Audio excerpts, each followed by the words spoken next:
inside the tempo. Yeah. Mr. Wiggly, I acoustic, yo. Hey, step inside, I give thanks and the highest praise. Grandmaster to Mama Earth, connect out the space.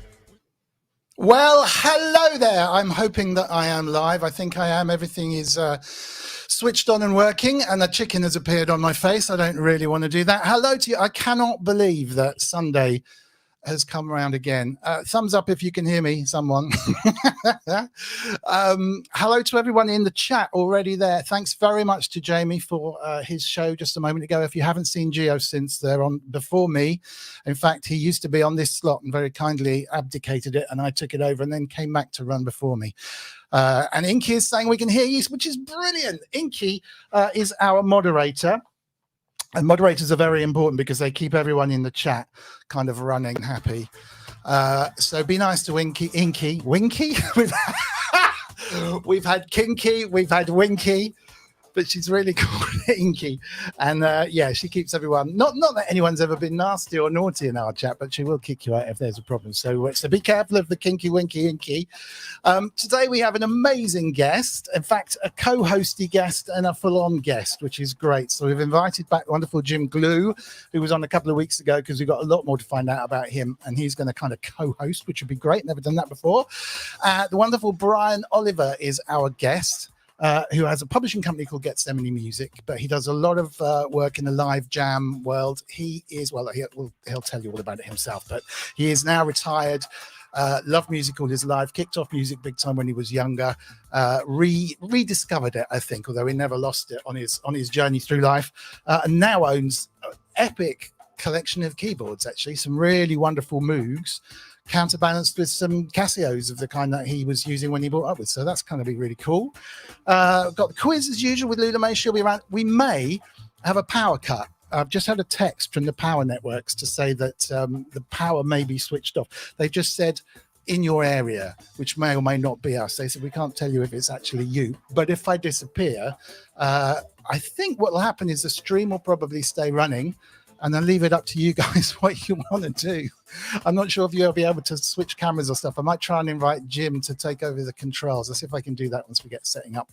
But anyway, without further ado, let's have a quick say hello to a few quick people in the chat. I've got this really cool YouTube script that I've written that kind of looks at everyone in the chat. So I should be able to say, hello to Corrosive Abuser, Optical Trace, Jim Glew, Asiohead, Sasquatch, Steve Powell, Paul Artola, Morgan Juniper, Synthetic, Corrosive Abuser, Awesome, Sasquatch, Martin Taylor, Corrosive Abuser again. That looks like they're not unique, but loads of Corrosive Abusers, Grace Griffin, loads of people. I think I'm listing messages rather than users, so we'll try it again later, but that'd be really cool. So my idea is to have a Wiggle bot in the chat room where you can kind of post links and answer questions and do all that kind of stuff. Anyway, let's say hello first to Captain Co-host, the amazing Jim Glew. We didn't have a chance to test your mic before the show. How are you, sir? I'm very well. Hopefully, mic is working. It is. It's all working perfectly. Lovely to see you. How are you doing? Excellent. I'm doing very well, thanks, Tom. How about yourself? Good. Yeah, really, really good. Thanks. Just slightly concerned about this. Slightly concerned about this horn firing off to my right. About the power cut, I was going to say, Kent Spong. Thank you so much. Thank you so much, sir, for the £50. It's just absolutely brilliant. Absolutely brilliant. Let me bring in Brian as well, and I'll tell you about the money that we raised last time as well, which is just exceptional. Brian, welcome to the stream. It's an absolute pleasure to have you on. It's How are you? Great to be back. I'm doing great. Oh, that voice is just made for radio. It's perfect. Should have Brian co-hosting, really? yeah, exactly. No, the voice is brilliant. Thank you so much. I've admired you from afar. I think Inky, as usual, was one of the first people that kind of pointed you out to me as being part of the jamming on Facebook, hardware jams and so forth. And we tried to get you on around about Christmas time when I think I was ill that time, wasn't I? And then it's nice to be able to get you back. You did pop up as well when Jim was on the show, wasn't it? Yep. To say hello. So we know the system worked. Just a quickie then. So last stream, we were just about to smash 2,000 in Lula May's amazing money raising for Great Ormond Street Hospital. So all the chat supers and money raised by this show goes straight to Great Ormond Street, especially from Lula May's quiz, because she's been raising money for ages. Thank you very much indeed, Robath Melted Cheese Home Studio, €5. Thank you very, very much indeed. Wow. And here we go again. Ben Breslin for $9.99. Thank you very much indeed. It's just awesome. I really, really appreciate it. Oh man, this is just crazy. Just incredible. And Drew Brooks, thank you very much. It's the same names as well. Thank you. It's so much appreciated. It doesn't matter. Yeah, if you're broke, please don't give money. It's honestly, you need that money. It's a fantastic charity, and they've done amazing things actually for many people who already are in the viewership of this channel and others.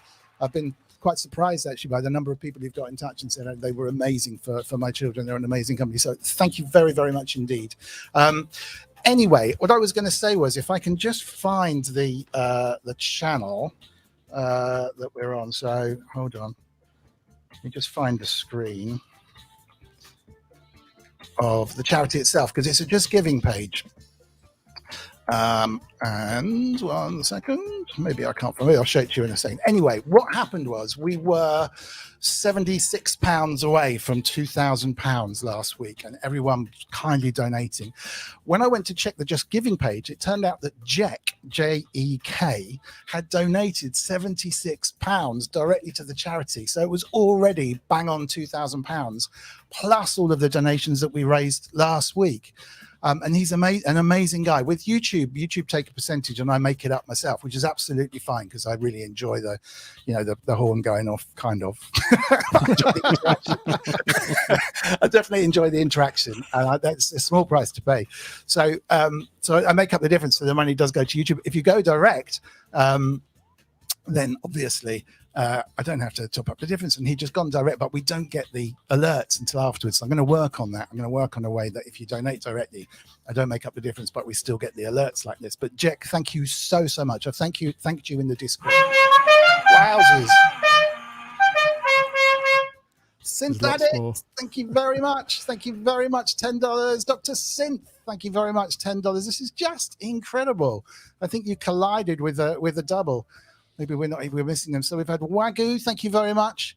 I think those are Swedish francs, which constitutes about £9.50, I think, because I was doing all the conversions earlier. Dr. Synth, thank you very, very much indeed. Synthetic, thank you very, very much indeed. So yeah, we got to 2,000, and last week we got £200. So we're up to £2,200 plus probably 100 already off of this stream. So absolute hats off and a huge thank you to everybody involved. It's just so brilliant. I never thought we'd be able to raise that kind of money. Luna May did a fundraising at school off the back of this. We bought some stress balls from the cash and carry, and she sold some stress balls, raised some more money there, got a special sticker. We mentioned it last week. So we're just flying here. So thank you. It's really, really, really very, very much appreciated. I will just run the honor roll of donators, which should be up here, which is updated as of last week, and I really appreciate it. As I've said before, I mean it's similar names who are so often appearing on the donation stream, so thank you. And I'm just looking for it now. Where did I put it? I have here we go. Let's just find where I've stuck it. Here we go. Hey, step inside, I give thanks and the highest praise. Ground myself to my earth, connect out the space. Within the hallways of the heart, the mind in the state of being that I am as I vibrate. At a ring, oscillate like horse crystal, mama man. Earth, brother, honor, and solid listen. I'ma say our heart is divided to sons, and we'll let it shine away. Overlap and envelop each other in love and light. Hey, simultaneously synchronized this energy, symbiotic and sacred geometry. Contemplate the symmetry and this imagery as we integrate. And now that this wisdom, see what the symbols mean and bodies what the temple be. With a life force, energy resides in the chemistry. Bioelectric being the top and indefinitely. Receive and perceive to the physical machinery. Conceived by the source, recognize that the blessed be. Rolling and I can't breathe. Conscious living never hurt me. One love, energy and sexy. Wind your line to the champion sound. Bassman move to the energy. sunlight bread in a one way. One love, set your heart free. White your line to the champion sound. Winding time to the champion sound.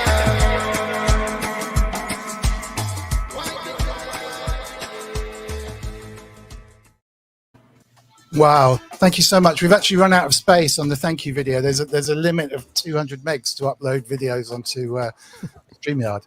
So it's getting the captions every time to try and squeeze in. You can run them live, but I'm not so comfortable at trying to run live videos like that. So I think as of next week, we'll have to do them properly. Anyway, thank you again. It's really, really appreciated, as I've said before, and just fantastic. And thank you again, Jack, for the £76 direct last week. If you do want to donate directly, go to mrwiggly.co.uk/live, and that will take you to all the live stream links that's associated. Tarlington, thank you so much.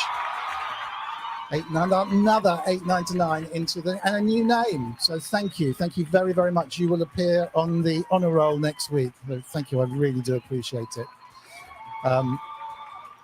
Yeah, thank you for Jack to donating directly like that. And mrwiggly.co.uk/live is where to go. I might even have a link set up. Have I? Hell, of course not. Of course I don't have a link set up. So yeah, /live will take you there. Anyway, let's get on with the show because we started a little bit late because I was just trying to work out if I could survive a power cut, and the answer was no. So I think that's what's going on. Brian, tell us a little bit about the original history of kind of what got you into music and what you were doing from the more childhood days, I guess. Well, I guess wait. Oh man, thank you, ISingTheBodyElectric. It's so kind. Only 5 Wigglies, but 5 Wigglies is enough. It's really, really appreciated. Absolutely appreciated. Thank you. Actually, there is a very cool link that's arrived. You'll have to click in the track to Brian's coolest shirt ever, which I was actually prompted to bring up, and Inky's already done it. Andrew Brooks is saying, "Where did you get that synth?" So I guess we should kick off with that one. Yep. So I have no knowledge of that company at all, other than I actually ordered it, and eventually it actually showed up. So I guess that part worked. But I think it took about 3 weeks to get it, and I think it shipped directly from China. But I did get it, so you want to take a shot at it? I presume they ship worldwide, but Sensien in the chat pointed out that is perfect studio camouflage. Yep, it's just a talking head. There's nothing else in here. Yeah. Richard Hilton, the loveliest man in the music industry. Thank you so much. It's very, very much appreciated. I really, really appreciate that. Thank you. I think we probably smashed 2,500 at this rate, which is just incredible. Thank you. If anyone's interested, the horn is a real horn.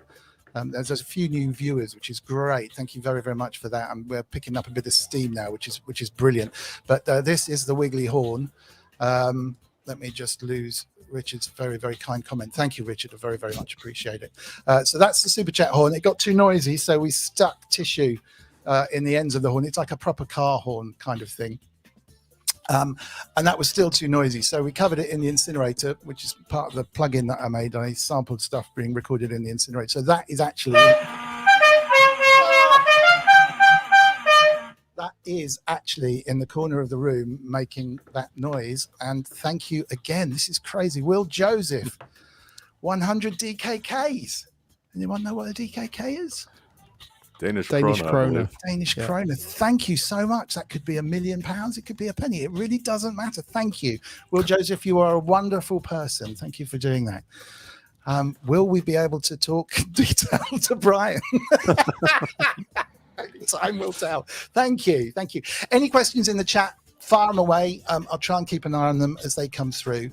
But yeah, if you wouldn't mind just kicking back to how it all started, give us an idea of I guess if you go all the way back, my first keyboard was a Magnus chord organ I got when I was about, 10 years old maybe. And you can Google that. They still have a few out there you can see. But that was basically a wind-powered little toy keyboard. You know, it had a huge fan in it, made the Moog One sound like it didn't have fans at all. And it worked.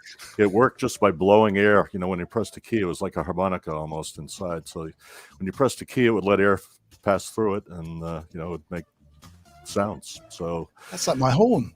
yep, that was the beginning, and I had that till I was a teenager. I guess we still had it around. And then I heard the band Iron Butterfly and In-A-Gadda-Da-Vida and all the crazy keyboard stuff going on in that. And that was like throwing a switch that said, I need to learn how to play keyboards better. So I tried playing In-A-Gadda-Da-Vida on the little air-powered thing, and you know, the keyboard wasn't even long enough. So that's when I prompted my grandparents into getting me the Acetone 5, which was the first real keyboard I ever had. That was a little 60s combo organ. And that was the beginning of the first garage band. And we did stay in the garage. It was probably a better thing. But we had the kind of band that every time we played somewhere, we'd change the name, so when we went back, they wouldn't know it was us again. But So what was the lineup in the? So it's a proper garage band, right? What was the lineup? it wasn't really proper. It was me and a friend of mine that played guitar, and we were all just beginning. And then his 10-year-old brother was trying to play drums, but he couldn't hold a beat if he tied a metronome to his stick. So, you know, it was a little rough, but that's how we got started. So, Oh man.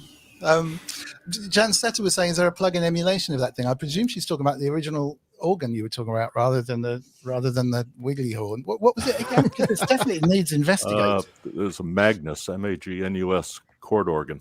It was a little plastic toy thing, but It sounds great. It's the sort of thing that should really be done. Really, I mean, yeah, anything that works off of air blasting through stuff is great. Good question, Jan. it was a good learning thing for a kid because it had a few buttons that would on the left side that if you just pressed them, it'd play a chord. They had major and minor chords. Oh, and I had the bigger version. Yeah, I had the bigger version that actually had all the chords. You know, if you get the cheaper one, you only got about half of them, so you're more limited. Then it had, I don't know, maybe a 2.5 octave keyboard. And then the sheet music that came with it had, you know, each key was numbered, like starting with 1. And then the black key would be 1+, and they would go up like that. So the sheet music had all the numbers and stuff, so you just follow the numbers and you could learn to play stuff. So wow. So for about 1967 or so, I mean, that was a great teaching tool. It sounds great, actually. Richard Hilton in the chat's off, so thank you so much for popping in and giving us some money and disappearing again. Thank you again. He is the loveliest man in music, honestly. So if you haven't come across Richard Hilton, check him out. He was interviewed a few weeks ago on here, but he's all over the place from Sonic State and so forth. Yeah, that sounds right. It sounds like an accordion on legs. Yeah, pretty much. Electric one. And it was polyphonic. You know, we don't know how many voices it had. It's basically the more keys you press, the quieter it got. So, you know, when it stopped playing, you know, you'd reached the limit. Blow hard. You got the drummer just like blowing. Excellent. Oh man! So where did that take you? So you're playing in the garage, live gigs? Yeah, just a few. You know, 2 or 3 gigs a year in the summer. You know, mostly a summertime thing, and we just hang out and play. You know, my friend had a camp out by a lake, so it was always some good environments. We had a lot of outside space. We could play in the woods, so nobody'd hear us. And, wow. So that was the beginning. And then I basically graduated high school, got a job, and all that kind of went quiet. I kept the Acetone for a while. Then after I got married, we upgraded a little bit. At that point, I was more into computers. So I had my Atari 800, and there were some music programs on that. So it was pre-MIDI when it started. So I was starting to do some music on the Atari 800. And then somebody created a MIDI interface for it when it first came out, so I could convert all those files. So that's when I bought the first Casio keyboard. That was the first one that could support MIDI. So now I could get the computer playing, you know, not so much like a calliope, but actually playing a real synth. So it sounded a lot better. That must have been around about the time I was buying my JX3P, and the first MIDI synths were kind of coming out, I guess. Yeah. Now, the problem with that is that MIDI hadn't really been standardized at that point. So Casio didn't use the standard thing where, you know, channel 10 is for drums, and you know, each 'cause you sound were had working its own number. So it's kind of, they made up their own. So Right, you're working off MIDI files then. So yeah, each one once it meant was to come- standardized and I started getting real MIDI files that met the standard, if you tried to run through a Casio, it was God knows what you'd get because everything was scrambled. That could have been good. So the piano might be playing drums and the organ The would be playing tuba and who knows. Did you play Star Raiders though? Ken Lewis is saying with the Atari Absolutely. 800. Best 8-bit game ever invented. And it came with Wow. it. Oh, that's so cool. Yeah, so if anyone that isn't aware in the chat, so when MIDI first came out, and now MIDI files were quite the thing. So they established a general MIDI standard, which laid out certain instruments on certain channels rather. So I think, drums would always be on MIDI channel 10, and I think there was a piano on MIDI channel 1, or you could do patch changes as well. So effectively you could buy the Roland Sound Canvas was a general MIDI thing, and some others before that, where literally you could buy or download a MIDI file, plug into something that played MIDI files like that and had all the instruments slotted on the right places and channels, and it would play everything. And there's still to this day quite a following. There's, especially with classical music, there's some great huge online libraries of general MIDI files of loads and loads of different things, but it never quite caught on to the level it might have done. I think for a while people thought it might sort of be in the same way that you could buy sheet music, or in the same way that you could buy a recorded tune. You might go out and buy the MIDI file, take it home and put it onto your system, and it never quite clicked in that way, did it? I think it's just Yeah, some are definitely better than others, but some are outright terrible. So, everything I got was pretty much downloaded off the internet once the internet had been invented. So, most of mine, I still got most of that collection. They're all from the 90s. And, really. And like I say, some are better than others. Some are incredibly good, and some are just eh. So just search around till you find something you like, and then you can use it. When I'm using the Yamahas, if I want to play a cover of something, I'll usually find the MIDI file with the Yamaha, do the band stuff, and then I'll play lead over the top of it. Oh, right. Okay, cool. Yeah, the Jansetta. It's back to your shirt, I'm afraid. She's now going down the rabbit hole of Hawaiian shirts. Oh, yeah. They have hundreds of them. I need to go back and grab that link before it disappears off the top of the chat. We should take some commission. Luna May has just walked in. I'm sure you've just seen her. Mrs. Wiggly has just walked in. There's the wonderful Luna May, nicely out of focus. I was just explaining that the talent never actually comes with a sound check. So I had my hand here to kind of try and get it going. Mrs. Wiggly, you coming on stream? Yeah. Lovely. Hello, Mrs. Wiggly. Hi. Oh, headphones are going on. Can you adjust your microphone, my darling? Oh, that doesn't sound so good, does it? Push that red button over there. Try that. Hello. Yeah, that's good. better. Right. Well, let's kick off. What I thought we could do is kick off the chat. Sorry, the quiz, of course, and then come back and do some proper talk about some music, because this week has been half term. It's back to school tomorrow for Luna May, and I know everyone's got slightly different half terms. I think different schools go in different times. I think Gaz in Tasmania, Maddie, his daughter, literally started term last week, let alone half term. Obviously they're kind of summer holidays, so it's a reasonably early night this time for Luna May. So the quiz is coming at least on time. Have you seen the quiz, Brian? I have. It scares me. One thing is, due to a sort of clerical oversight, I haven't managed to update the list of winners. The leaderboard. That's the word. Thank you. Because I've lost Mrs. Wiggly's notes. That was the honor roll, I called it here, but the leaderboard, obviously. And the wonderful Jim Glew is in joint first place there. Not for long, I'm sure. Well, this is your chance.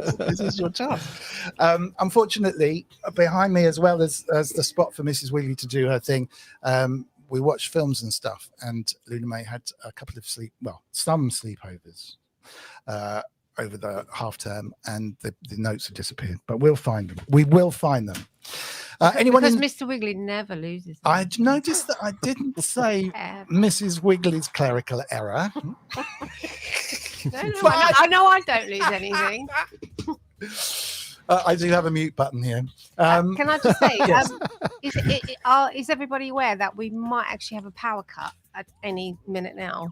Yeah, I So did mention it earlier Right, on. okay, I mean, so I've got my torch ready. So. it'll be Jim talking to Brian, I think. I think Maybe. if the cameras are set like this, it'll just drop to you two and you can have a good old chat. Oh, that's all right. We can do that for a couple of hours, I'm sure.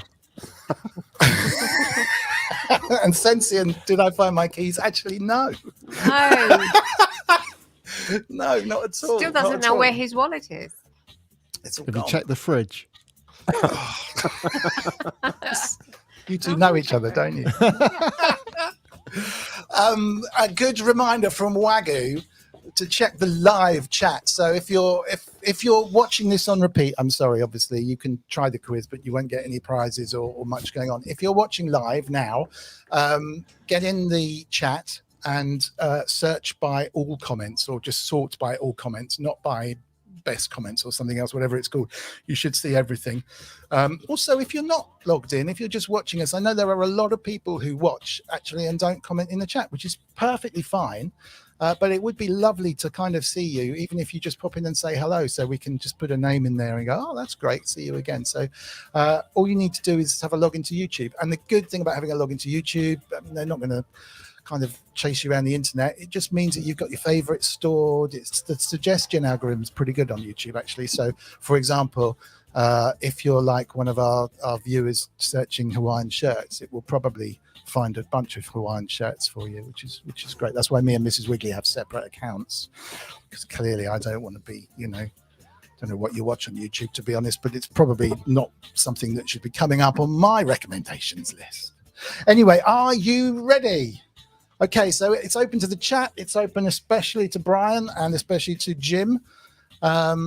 Just type and shout the answers. There is a lot of people in chat today, so I apologize if we miss your chat. This is weekly, because I'm trying to keep an eye on it. But let's see what happens. Okay, so this is time. There are so many videos here.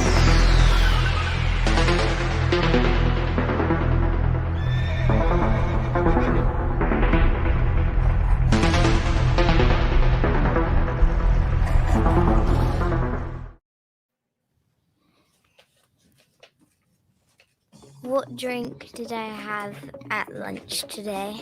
Water. Milk. No, Lemonade. nope, Chocolate milk. no, Ribena. no. Bourbon, says I sing the body electric. Got some Apple Ribenas, juice. lemonades. It's juice, one said. So what kind of juice? I think we need the kind Orange of juice. Apple. No. Prune juice. Sasquatch is really close. It's kind of. He's not quite right. I can't really give it to him. Pomegranate.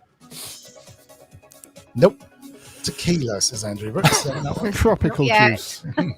No. Tropical fruit juice. Hawaiian It is a type punch. of tropical. Yeah, tropical's in the right direction. Sasquatch is so close. I mean, he's kind of. Pineapple Oh, juice. Wagoo's got Is it. he Wagoo? Wagoo. Wagoo! Yay! Well done, Wagoo.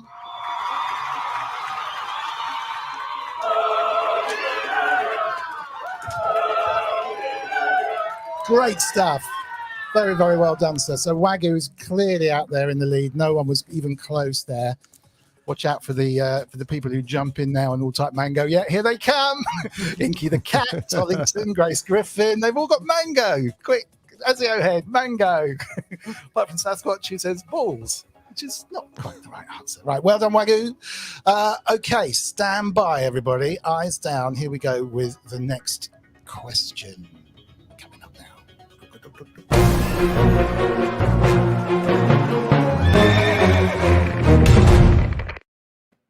How many sleepovers did I have this week? 4. 3. Yes! Yay! It was 3. Well done, Jim. I almost gave it away earlier. I did say a couple, so it was the wrong answer. So Wagoo was first in the chat again. Wagoo is on fire. He should definitely, and Dr. Synth was close in after him. We can only take the correct answer first time. We can't tell everybody else. Oh, my browser's ground to a halt. I might have to log out and log back in again in a moment. But yeah, give Wagoo a half a point for being there. Yeah, I do an audit on Wagoo. I noticed he was on your list about 4 times. So He's Oh, yeah, he's totally there. Yeah, I think he's actually listed twice in the more in than the thing, twice. Yeah. I'm listed twice. Give me 1 second. I'm just gonna log out and back in again because my browser's slow to a crawl. I think it'll fix it. Stand by. No worries.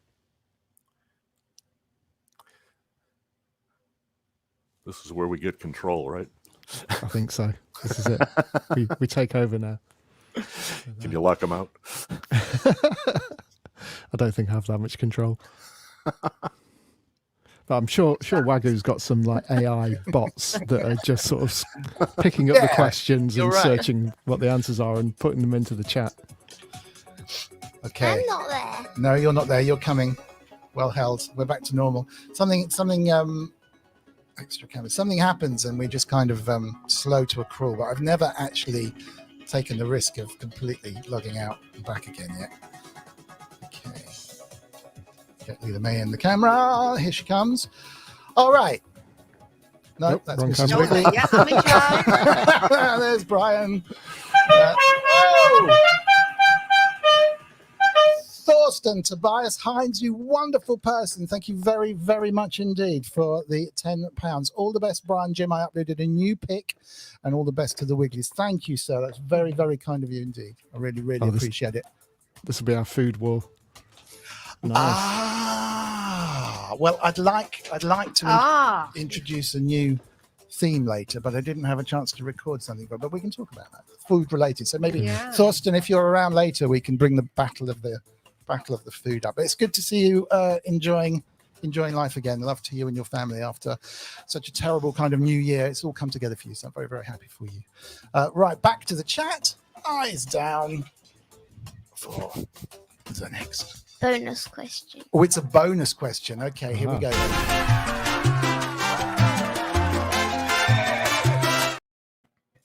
Who were the sleepovers with? Who were they with? Oh my gosh. 3 girlfriends. Lily and Archie. Yeah, you definitely have been watching the shows, haven't you? That is uncanny. But it's not. He's got them all written down. No, they're all up here. Who's that? Which one? Oh my goodness! No. Wagoo. Wagoo? Wagoo has got 2. No, one. One. Oh my God, Wagoo. Lola and Bella was 2 of them, to be honest. I mean, they arrived on the same night. There's 3. And there are basically one sleepover was Lola and Bella, but I think you should have 2 points for that person. There are 2 sleepovers left, each of them with one person.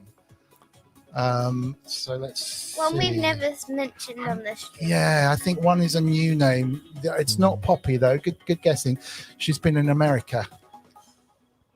Lucky lady, actually. Very nice to go to. Wagoo again. Jeez. Wagoo. Last one. Right. He's on That is fire. He is on incredible. fire. I'm telling you, he's got AI working on this. Definitely.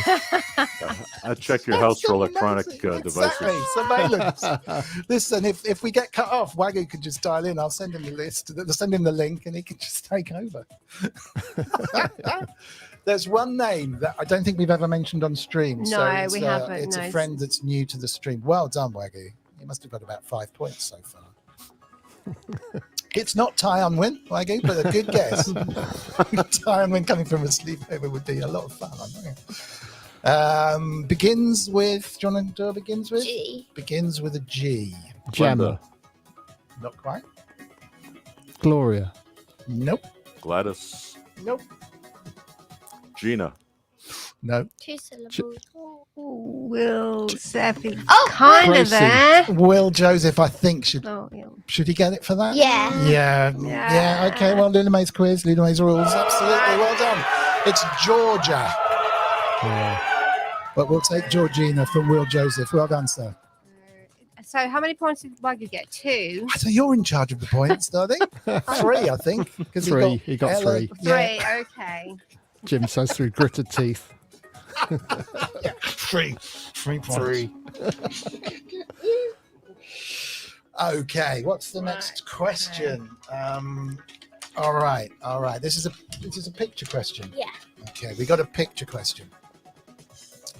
Let me just get rid of this one. Here we go then.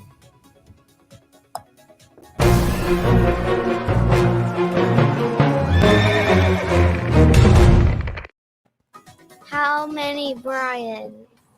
How many Brians? Oh. 67. Not quite. 58. 73. Close, Brian. 59. Nope. 60. Not that close. 75. 66. Lower. 52. Higher. 58. Yes! 55. 58! Not 58. It's not 58. No. Oh, no, I'm No. wrong. Sasquatch 59. has got it. Sasquatch has got it. Oh, what a disaster.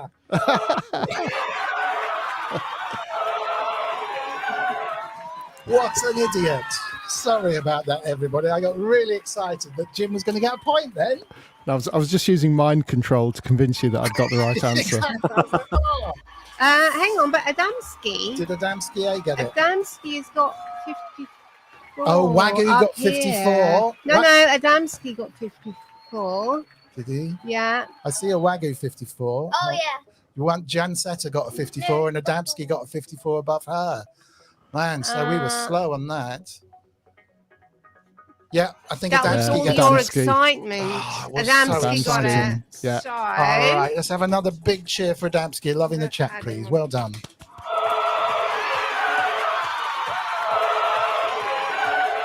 And can I just say that also in the chat, the very, very charming and lovely Jek or Jek is this person here with a guess of 42. Doesn't matter. They gave like £76 last week to bring the total donation up to 2,000. So I believe I should pronounce your name Jek. But I know you're in the Discord, so thanks again. And it's really good to see you here. You are a wonderful person. Adamski A says 1. Is that 1 point to you? I guess it must be. Yeah, I've got you down. Don't worry. I thought you'd get Don't Adamski. worry. I've got you. Right. Okay. Ready with the next question. Okay. Stand by. Stand by. Stand by. Stand by. Here it comes.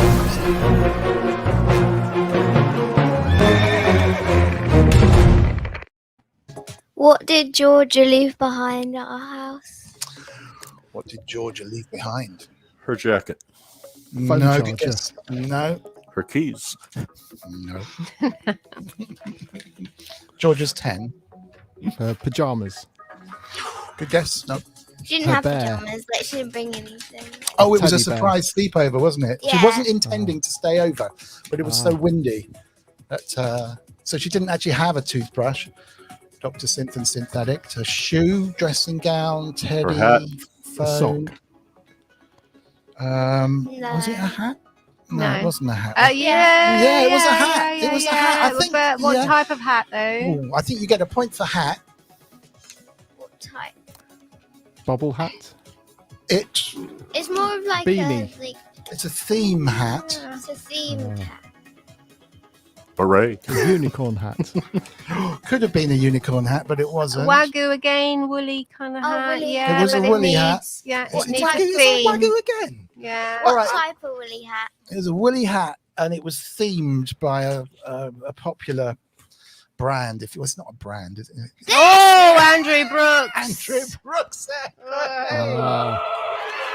I think Brian definitely needs a point for the hat, 100%. Does woolly count as a thing? A half a point? Yeah. Yeah. Who got the woolly? Woolly Wagoo. Oh no. Woolly Oh, Wagoo. okay, Wagoo.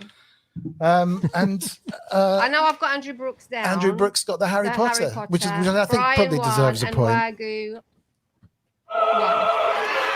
Oops, that wasn't meant to be that one. So Oh my exciting. goodness. Right. Wagoo is on fire. I can't believe this. I mean, he does send me messages sometimes saying, what did you have for lunch? It's like, I fall for them a couple of times, but I'm glad you're interested. Right. Or have you got your cousins round? Yeah, got anyone coming to stay? All right, here we go again. Well done, Jack.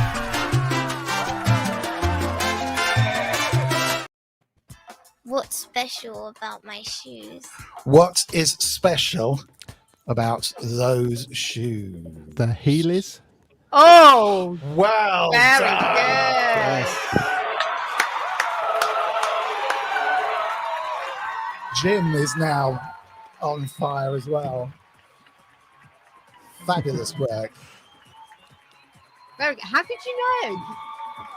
I have a Have daughter. children? but Oh, yes, there you go. yeah. You didn't show the Healy bit, did you? No. Oh, I'm very impressed. Very, very impressed. They're Heelys, which means they've got some wheels on the bottom, so you can kind of glide around and do stuff. How are we doing on... Oh, this is a good one. All right, shall I ask this one? Yeah, but you're doing it too. Am I? Yeah. Yeah, it's between you and Lula May, I think. Is it? Yeah, you can do the most. Okay.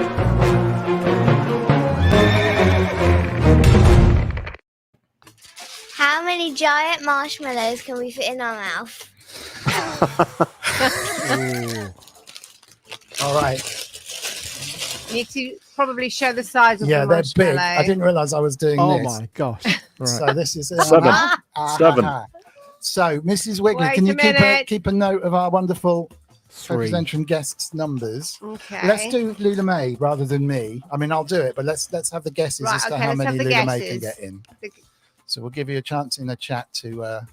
Let's do the guests first, so I know what Okay. number they. There's Lula May, and let's just zoom in on Lula May. Okay. I I'm in. would say 3. Okay. And what about you, Brian. Brian? I'm in for 7 if you give her enough time. 7. Oh my goodness. They shrink. 7 you know? and 3. Okay. Can I just ask? Do you have a medical professional on hand for this? Yeah, I was going to ask that too. That's a really good point. A bucket. Right. Okay. So. Okay, so we got some good 29, says David Svrjcek. I mean, Good I one. admire your enthusiasm, so I Wow. really do. But He's an optimist. exactly. Can you say fluffy bunnies once they're in there? It's very skipping. Right. We can try. So. All right, we ready? After 3. 1, 2, 3. Oh my gosh! Whoa. Just about get one.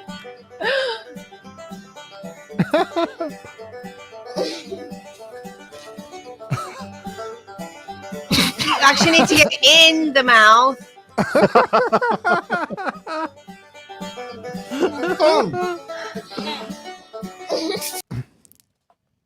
Right, Lily, I think that is. You can't fit any more in there, Dom. 2. 2. What about Lula May? How many have you got in there? Inside? You need to put it inside. All 2. Do you know the Heimlich maneuver, Mrs. Wiggly? No, but I should really. Yeah. Oh, goodness. Right. Mrs. Wiggly, Right. you're going to have to. Okay, Dom, do you want to stop the child before she chokes? Please. Oh. How many is in there? Whoa. Whoa. Well, this is like a foot of the teeth. Hang on.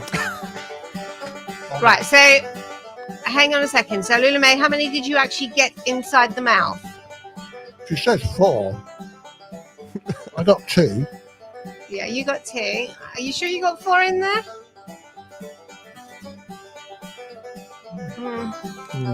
Not sure they were fully inside. I don't think they were fully inside. Okay, well, Mrs. Wiggly, you can be the or Jim or I suppose Jim's entering the competition now, isn't he? Yeah, So, yeah.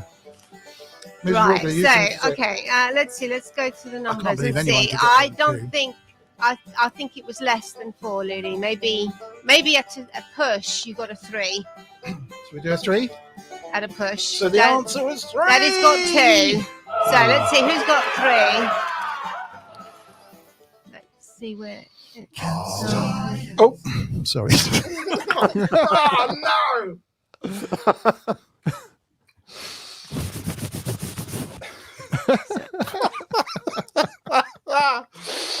Oh man, that was a crazy. Right, crazy one. Sasquatch. Yeah, Sasquatch. He's got a 3. I think Jim said a 3 as well. I did, yeah. So yeah, Oh, so Jim. let's do Well done, Sasquatch Jim. and Jim. Hey! 3.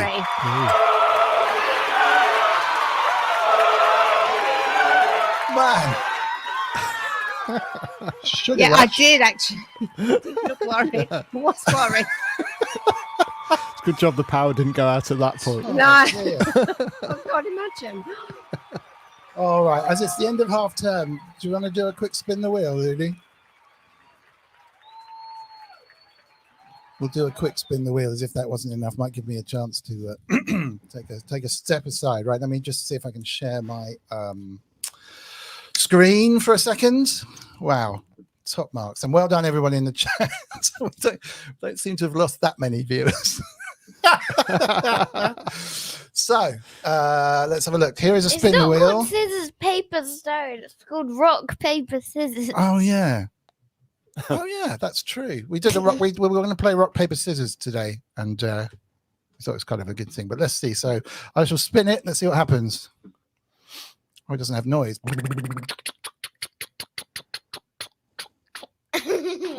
Blinking competition. Well, this is good.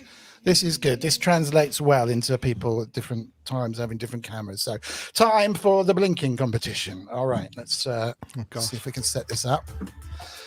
Now, Mrs. Wiggly, are you going to Yeah. compare this?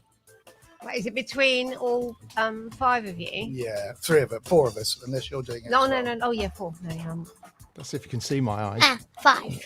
4. Oh, Let's see. Wagoo is saying that JEK was first with 3, he thinks. I'm perfectly happy to go with I that can give because JEK is a JK, hero. all right, I'll give JK a I think point. it gives 100 points.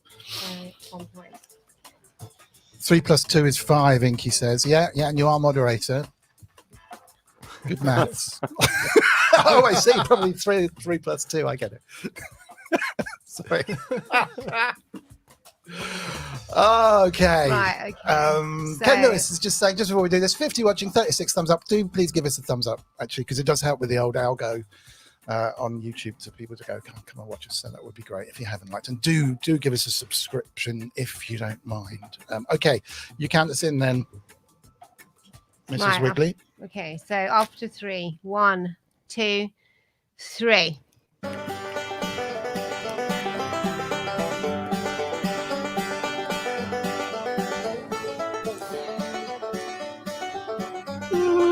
Oh, this is hard. Let's try it out. Oh, you blink, you're out.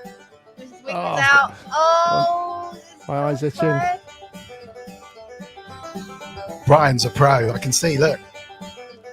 Brian's gone into a trance. Oh, Miss Wiggly is out. Oh, well played, So little we've mate. got Brian Jim and versus Brian. Jim. Oh my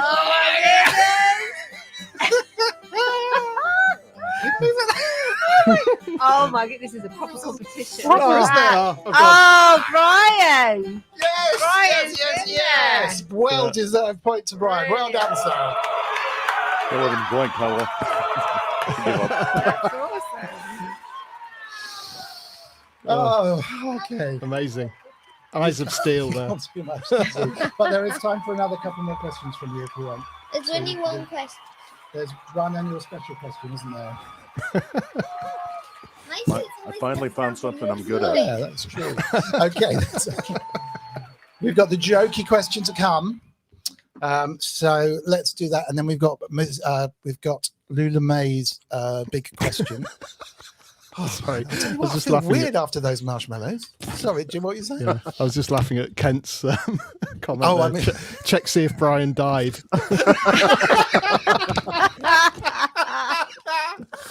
I think that did need the The medical. nudge. Okay, here we go.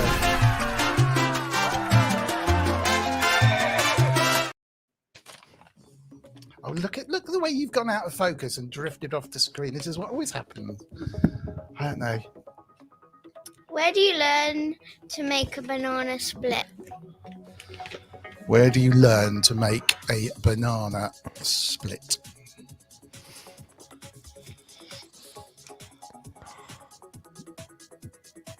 Oh, I can't believe it. I think we've got him. Please no Googling. Wait for Morgan Juniper. He'll Google it. Someone will, I'm sure. In the jungle at the Banana Ballet School. Good evening, Lady Aptitude indeed. Lovely to have you among us. In the zoo. I can't believe I think we've got him. Oh, Sensien. Who's that? Sunday Google. School. That's a slash Google, though. Yeah, that's okay. Yeah. That's okay. At least he was honest about it. Well done, done, because no one else was going to get there. So you get a half a Google, but we're not going to actually try and half a G. Half a G, but we don't want to encourage that. My newfangled, I can't share the screen, unfortunately. Just before we do the big question, my newfangled YouTube chat checker system hacky thing that I've built gives a top 10 list of people who've chatted, and Wagoo is top with 71 chats so far. Sasquatch is second with 62. He's a bot. Yeah, well, Ken Lewis has got 47, so that's cool. Inky's the next, then Andrew Brooks, Sensien, Corrosive Abuser, Steve Powell, Kent Spong, Will Joseph, and asiohead. So that's cool, isn't it? So we'll keep that running in the background with any luck if it doesn't break, and see how we get on by the time the end of the stream comes. So we can actually do a top 10. We've got one more from you, haven't we? Before time. Video as well. Oh yes. Lou LeMay has made another dog video because it went down so well last time. So just check this out. In fact, we need to run a poll as well with is it Chow or King Charles? Yeah. We'll do that as well. But this is, let me see if I can run Lou LeMay's lovely dog video. Let me just lose this for a second. Here we go. Is that it?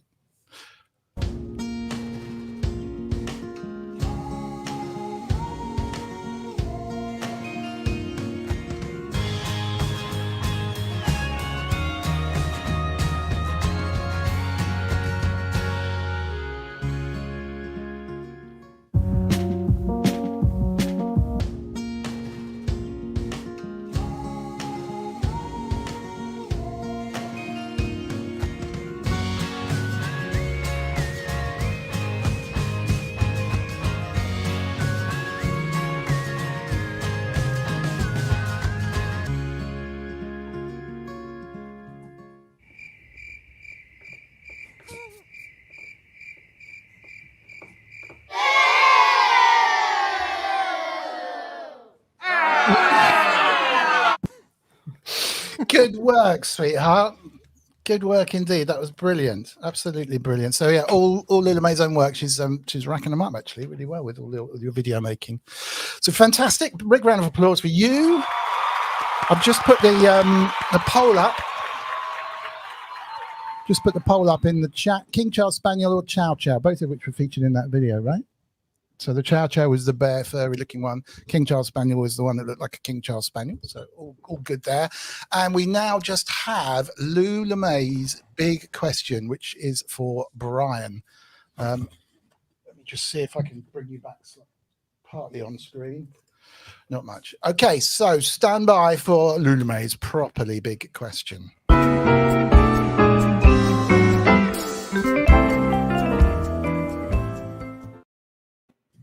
Do you have any secrets for a happy life? Oh, big question. Ooh, secrets for a happy life.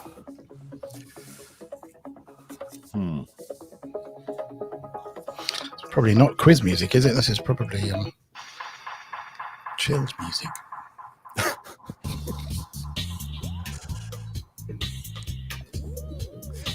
Secrets for a happy life. Nope, I just don't let anybody else ever stress you out. You know, It doesn't matter what you're doing. You know, tomorrow's still going to happen. So just take it a day at a time, and don't let anybody get to you. That sounds epic to me. So don't stress me out, Mrs. Wiggly. Tomorrow's going to happen. No, I should say that to you, my love. Especially when I'm driving. Hey, I'm moving swiftly up. No, thank you, Brian. That's a good one. Thank you very, very much. Mrs. Wiggly, without putting you on the spot, do you have a big question for today? I do. And can I just run the intro then? If that's all right. Here we go.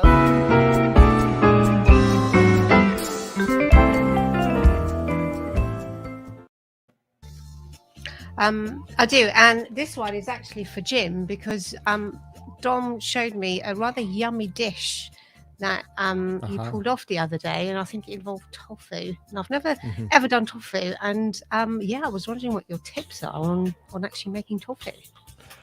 To be honest, the best tofu is from Chinese supermarkets. If you can go and buy their sort of ready deep fried tofu, it's much better than trying to do it yourself. Okay. I've not had that much success with sort of ready bought tofu. You really need to speak to Torsten though, because he is probably a tofu expert.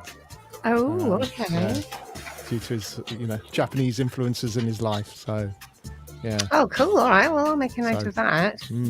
But that dish that you did looked amazing. It was the one sort with of the green Thai beans and kind chili. of, yeah, that was really good. So yeah, it's basically sort of green beans sort of flash fried, so sort of almost charred, and then the tofu in there with some sweet chili sauce, a bit of ketchup, mayonnaise, and Thai basil.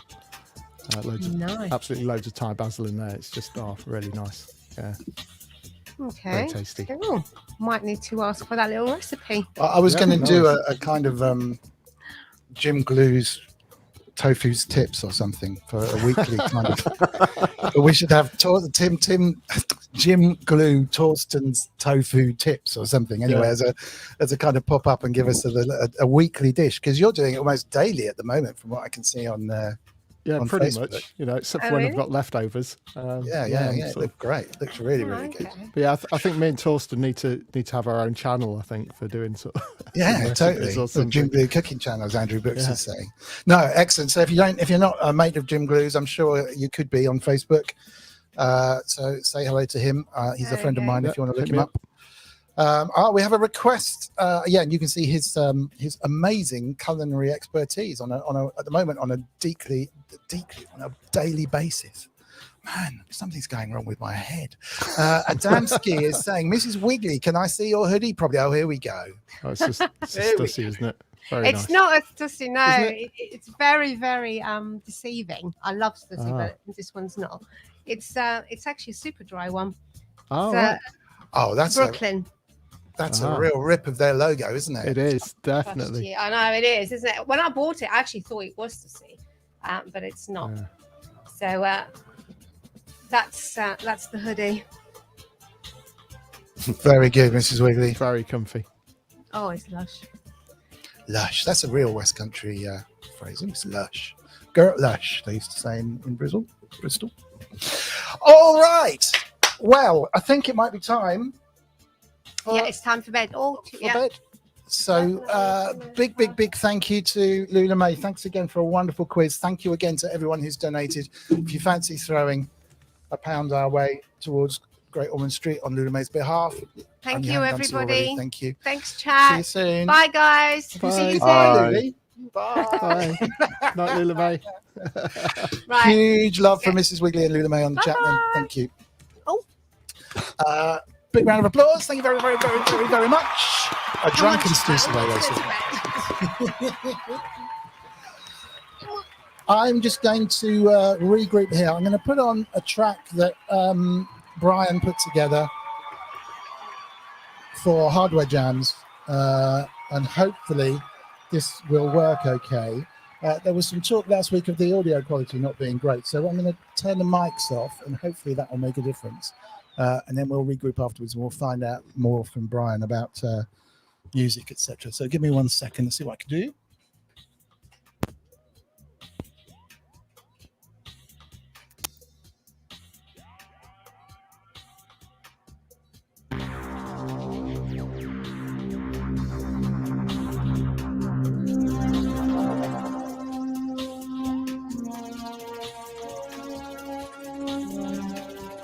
It's silent.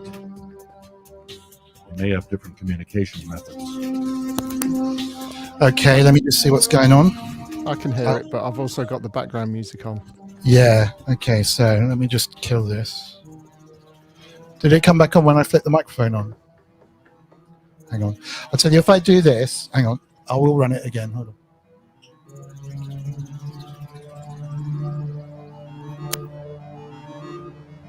Can you hear it now? Yeah, I can anyway.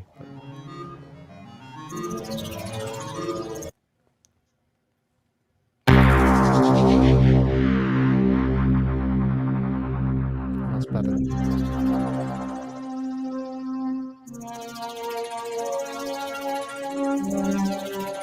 It's silent. They may have different communication methods.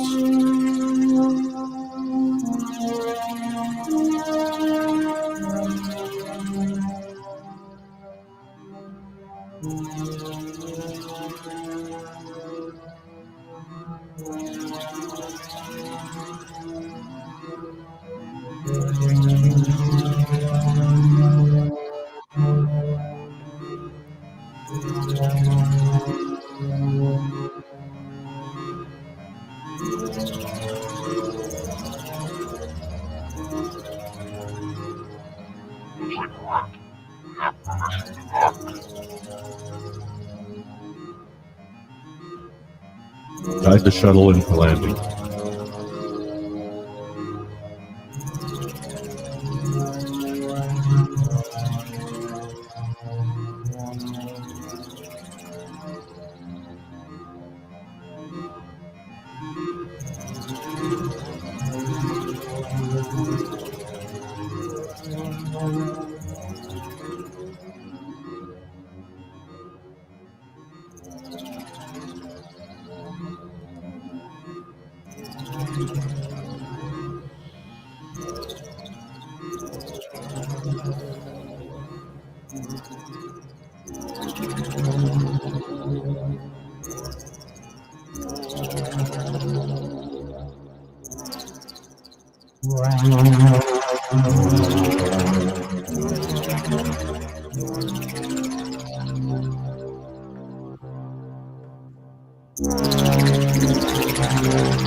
We're entering the alien craft. There's a vacuum here.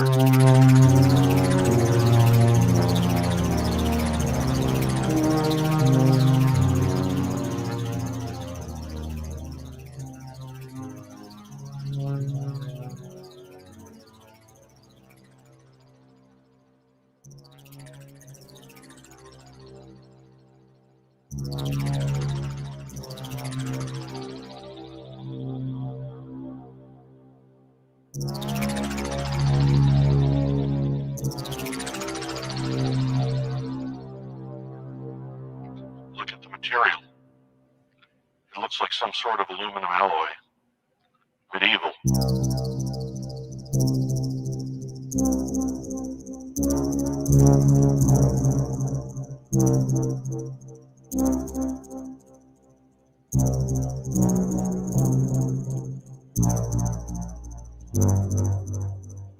I thought we'd find something wondrous here.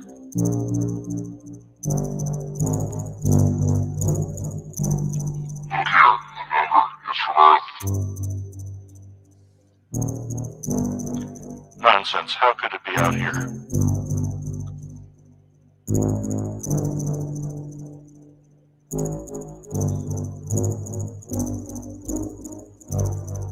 Money?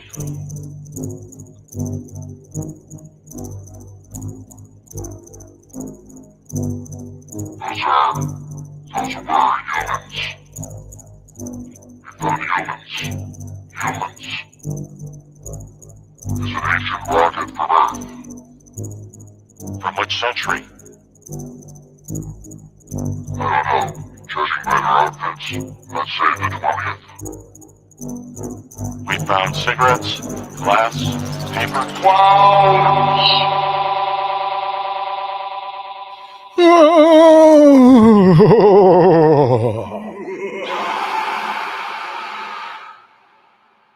Cool stuff. Cool stuff indeed. Man. Right, I hope. Well, that was excellent. Thank you. And that was literally just a live play. What a great idea! If you want some inspiration, go grab a film and play some stuff over the over the top of it. That's worse than the horn. So you're probably going to get a copyright claim from the people that redistributed the movie itself for the video portion, because everybody that submitted one so far has one. But well, as long as they're nice about it. So far they're perfect. You know, I mean, really look at the extra revenue we're going to give them. It's perfect. Yeah, exactly. Let me just see if I can get rid of these. Get Mrs. Wiggly camera out the way. Get Lula May's camera out the way. There we go. Yeah, hopefully be interesting to know. I think, was it Sensien in the chat last week was just saying that they could hear mic noise. It was almost like the audio was actually going down the mic. And I think I worked out what it was, because it's definitely not just going down the mic. Hopefully that sounded as good as it should have done. That was the introduction of my new friend. Oh, man. Got fear of clowns. So I'll be doing I've got these left over from sorry, carry on. For Clownfest 8 that's coming up, the Hardware Jam group has a takeover date on March 31st. So I've done a little piece, a little 10 minutes of fame for Clownfest, and I decided to go all in and use that when I was playing. So that one's top secret until the 31st, but stay tuned. You may see him back again. Are you doing one for that, Jim? I'm not. Not on Clownfest. Yeah. There's still space. We can sort that out. Cool. Piero, if you're in the chat, and I will. Well, actually, the Hardware Jams will have space, I'm sure. But yeah. Should be good. Should be good. What was I going to say? Yeah, get a film and jam along to it. It's a really good exercise. I did enter the Spitfire audio scoring thing, which unfortunately was oversubscribed and ended up being a bit of a disaster in terms of their judging. But it was really interesting. They published some footage from one of the films that they had, and you had sort of 3 minutes to compose around, basically. And I spent a couple of days on it, and you realize kind of how difficult that stuff is to get your triggers on the right spot. And it was like obviously it wasn't a jam as well, but the difference between all of the entries was really interesting. I might dig it out, actually, see if we're going to go for copyright strikes. I'll see if I can find it and we can play it on here just to see how it sounded, because it ended up really good. The quality of some of the entries was exceptional. Anyway, let's go back to just after your band was playing live, I think, Brian, and then what happened? Not much for a long time. I started working at I worked at the same company 47 years. That started in 1973, and basically I always had a keyboard in the house, but that was about it. I just play around on it on weekends or evenings or whenever I had time, but that was just to amuse myself. So over time, like I say, I had that old Casio. I don't even remember which one that was. Traded that in and got something called a CONN electric band, which was more like a piece of furniture, but it had a proper synth in it that actually had a few controls that would allow you to change things up a little bit. And that was kind of a fun one to have around. Then I got a Yamaha PC100, which was a little tiny thing. That was another good teaching tool, because that one came with sheet music cards that had a mag stripe at the bottom. So if you passed the sheet music through a slot on the top of the synth, it would then know that song, and it would kind of teach you to play it. You could set it so that it'd start playing, but it'll only advance if you hit the right note or not, whatever speed you want. And so that was kind of a fun thing to have around, especially with the kids at that point. So and are these keys that you still have now? Oh no, they're long gone. Right. I mean, it's amazing, because they're very much kind of like the home style keyboards, I guess. So because you had a very distinct divide back then between people going out and buying your Jupiter 8s and your Tridents and all that kind of stuff, and almost the Casio sort of Yamaha were instigators on that, but almost the self accompaniment stuff, which I guess that difference still exists today, but it's much closer now. Yeah. And then things like the Korg M1 came out and just crossed the bridge. It's very strange. I just wanted to quickly say, I think Stephen Frey just mentioned Harry Potter hat, so I'm guessing he's watching a little bit in the past,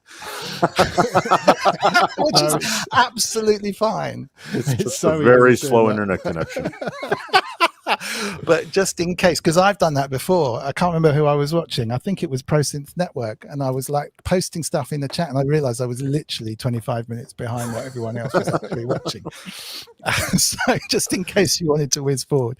And Zoe's saying, I wish you could do the opposite, watch ahead and then come back with the answers to the quiz. So hello to you. The answer is 3. Now we know it. Yeah, absolutely. So carrying on from that then, so we're into work is taking over at this stage? Yeah, I mean, work was forever. I didn't retire till about 3 years ago, or 4 years ago now, I guess. But 1991, we moved from Massachusetts to Ohio, so basically I left most stuff behind. But at that point, I kind of shifted into the Yamaha world for a little bit. I kind of zeroed in on the PSR series, which is sort of a mid-range workstation, but they sound pretty good.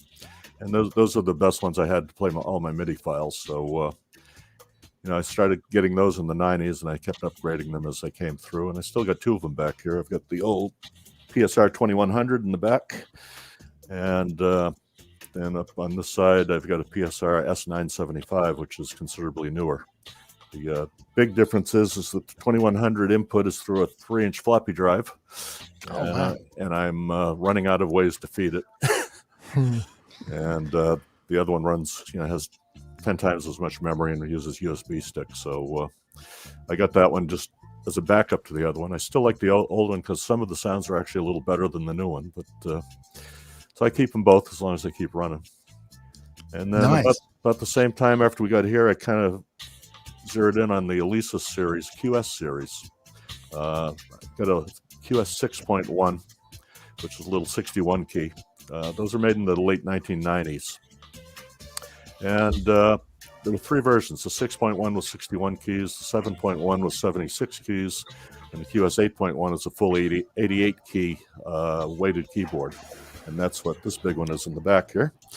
So did you say that was a QS? Yeah, QS 8.1 by Elisa's. Don't think I ever came across those. Yeah, and they're excellent as long as they keep running. The big design flaw is that the battery that makes it remember everything is soldered in place. So if the battery dies and you're not good unsoldering and taking apart very complex pieces of equipment, you're either going to blow yourself up or pay somebody a couple $100 to replace a $3 battery. Wow, we know someone who can do that. Yeah. Spong, can you tell me what's wrong? I could probably buy a whole new one for less than what cost to ship it to him. So yeah, probably true. Right, it's featured a full 88 note weighted keyboard. I should share my screen actually. This just looks amazing, and it's rated 5-star awesome on Vintage Keys. Yeah, VintageSynths.com. Wow.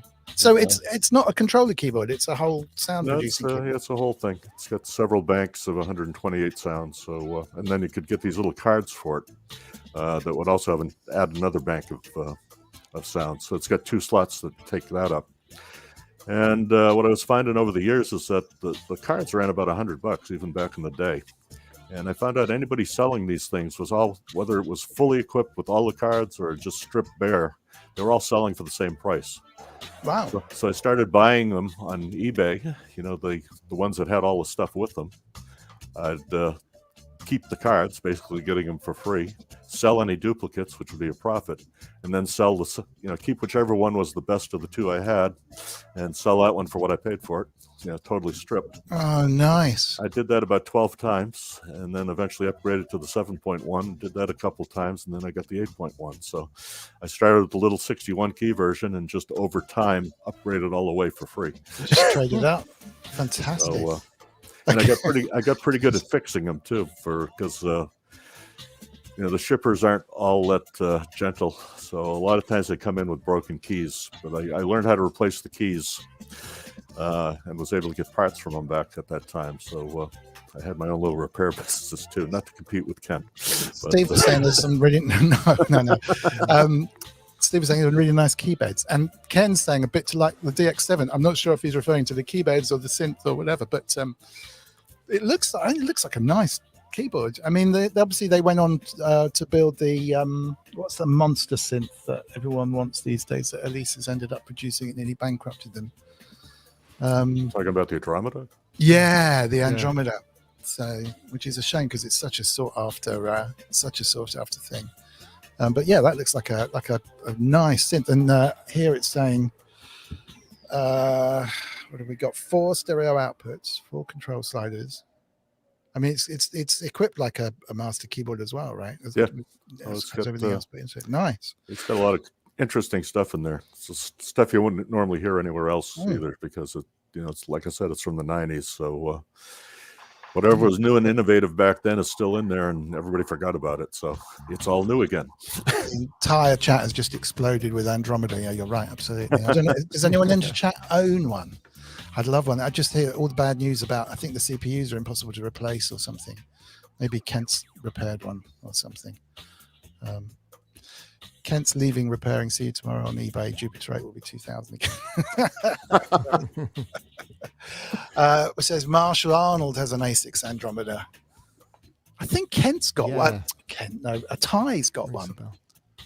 I think Ty's got an Andromeda. Must ask him. We're all trying to meet up at Kent's at some stage just to find out, the big story about all the keyboards that are hiding in Kent's shed. But, sounds like he's got loads. that sounds amazing. I liking the A6. I'd keep an eye out on eBay for that one. And is that the one? That's not the one with the floppy drive, is it, or is that? No, that's that doesn't have anything for input other than I guess it's got MIDI in and out. But, right. Nice. That one I think they had a computer interface for it, but it's probably only runs on Windows 95. So might be out of luck. So looking at all the stuff you've got surrounding you now, there's a bit of a leap. Yeah, in 2008, I finally saved up enough to buy my first real synthesizer, and that's the Voyager. And I got that one on eBay, and it was kind of fell into place, and I think I was lucky at the same time. You'll notice that one's kind of a natural wood finish, but it's also an anniversary edition. And if you know about the anniversary edition, almost all of them are painted black, and that one's not. So I asked him about that because it had the anniversary badge on the end. And I actually got the letter that's up in the frame over it is from Moog, basically certifying that they made 5 in natural wood, natural maple, or whatever it is, for sale in the U.S., and that's one of the 5. So that was kind of a rare find, and I paid what everybody else was paying, $3,000 and change even back then. But so hopefully that brings some intrinsic value to it. And it came out of a music store in Florida somewhere, and they didn't have anything to prove it, but they implied that this one might have actually been owned by whoever the keyboard player was in the band Limp Bizkit.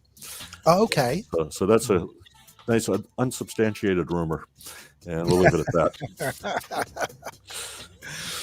I mean, look, they're great, aren't they? I mean, I'm not lucky enough to own it. I played one of those so often.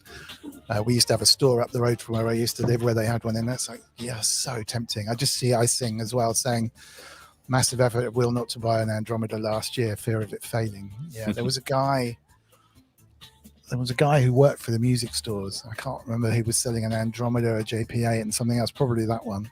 And it is very, very tempting. It's just the thought of, I think there are a few things on there that when they go, they go. So the Voyager's sitting there at the top. Do you want to give us a rundown on what else is Yeah, then I retired in 2017, and they gave me a nice early retirement package, which came with a little bonus. So suddenly nice. I wasn't broke anymore, so that was okay.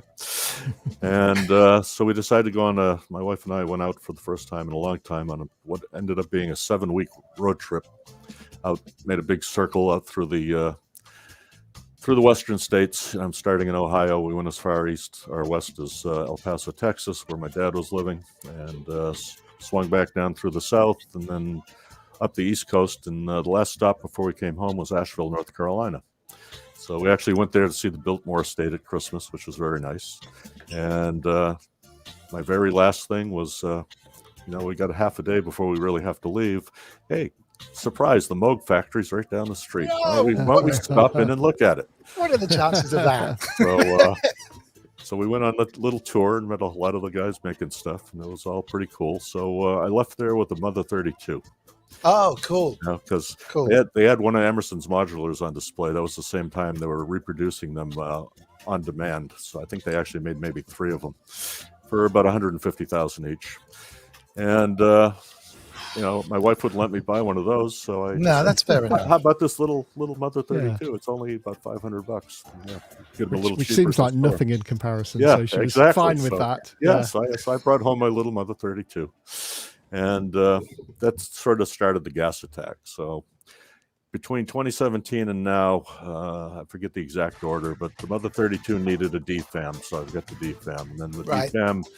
When the Subharmonicon came out, I said, well, you can't just have those 2. So I have the third one, the set. Created the whole set.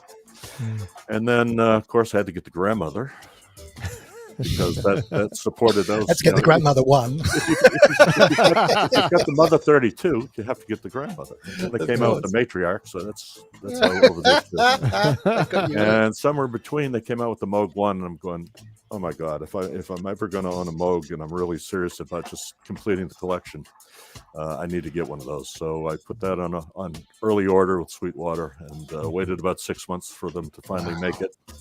So I have serial number 87, and it's one of the good ones. It had virtually none of the problems that you read about all over the place from the haters. And it's a wonderful thing. I use that for a lot of Jamie's patches built into it as well. Right. But I use that for a lot of the pads and the epic things. Cool. That's Jamie Morden. In case you're late to the party, GS Synths, go check him out. He makes some amazing patches for a lot of synths, but up to and including the Moog One that you've got sitting there, which is just epic. I've never played one of those. Love to give it a go. Have you ever played one, Jim? Come on over. Yes, I played one at Synthfest, the last Synthfest that was, physical event. Yeah, and I had to go on there. I didn't particularly like the feel of the keys, but I'm not a pianist. I'm not really a synth player, to be honest. But no, it's a fine piece of engineering. It's a work of art, really. And just an amazing flagship instrument. Is it like one of those? You kind of push the keys like the first time is like when you get a new telly and the colours are all insanely brilliant. yeah. It's like getting a new pair of glasses. But the keys themselves have got a slight sort of chamfer on the edges, haven't they? Sort of. It seems like the black keys seem a little slippery sometimes. They're rounded a little bit more than most other ones I've had. So. But you just got to focus on hitting the middle, and it's not a problem. Yeah, that's interesting. Yeah, it's a fine instrument. So what's so that's it. So you got an entire collection. Oh, I was going to say the Moog. I've got an M32 there, 2 of them actually. But I was very. That's what got me into modular. I think I saw when they released those, there was some ambient stuff being made, and I was making a sleep music app, and I was busy recording loads of stuff for the sleep music app, and I just thought this is a really good way of getting some kit, and there are some really nice sort of sounds coming out of it. And I kind of sniffed at the DFAM because to me it was something that kind of went and that's sort of what it did.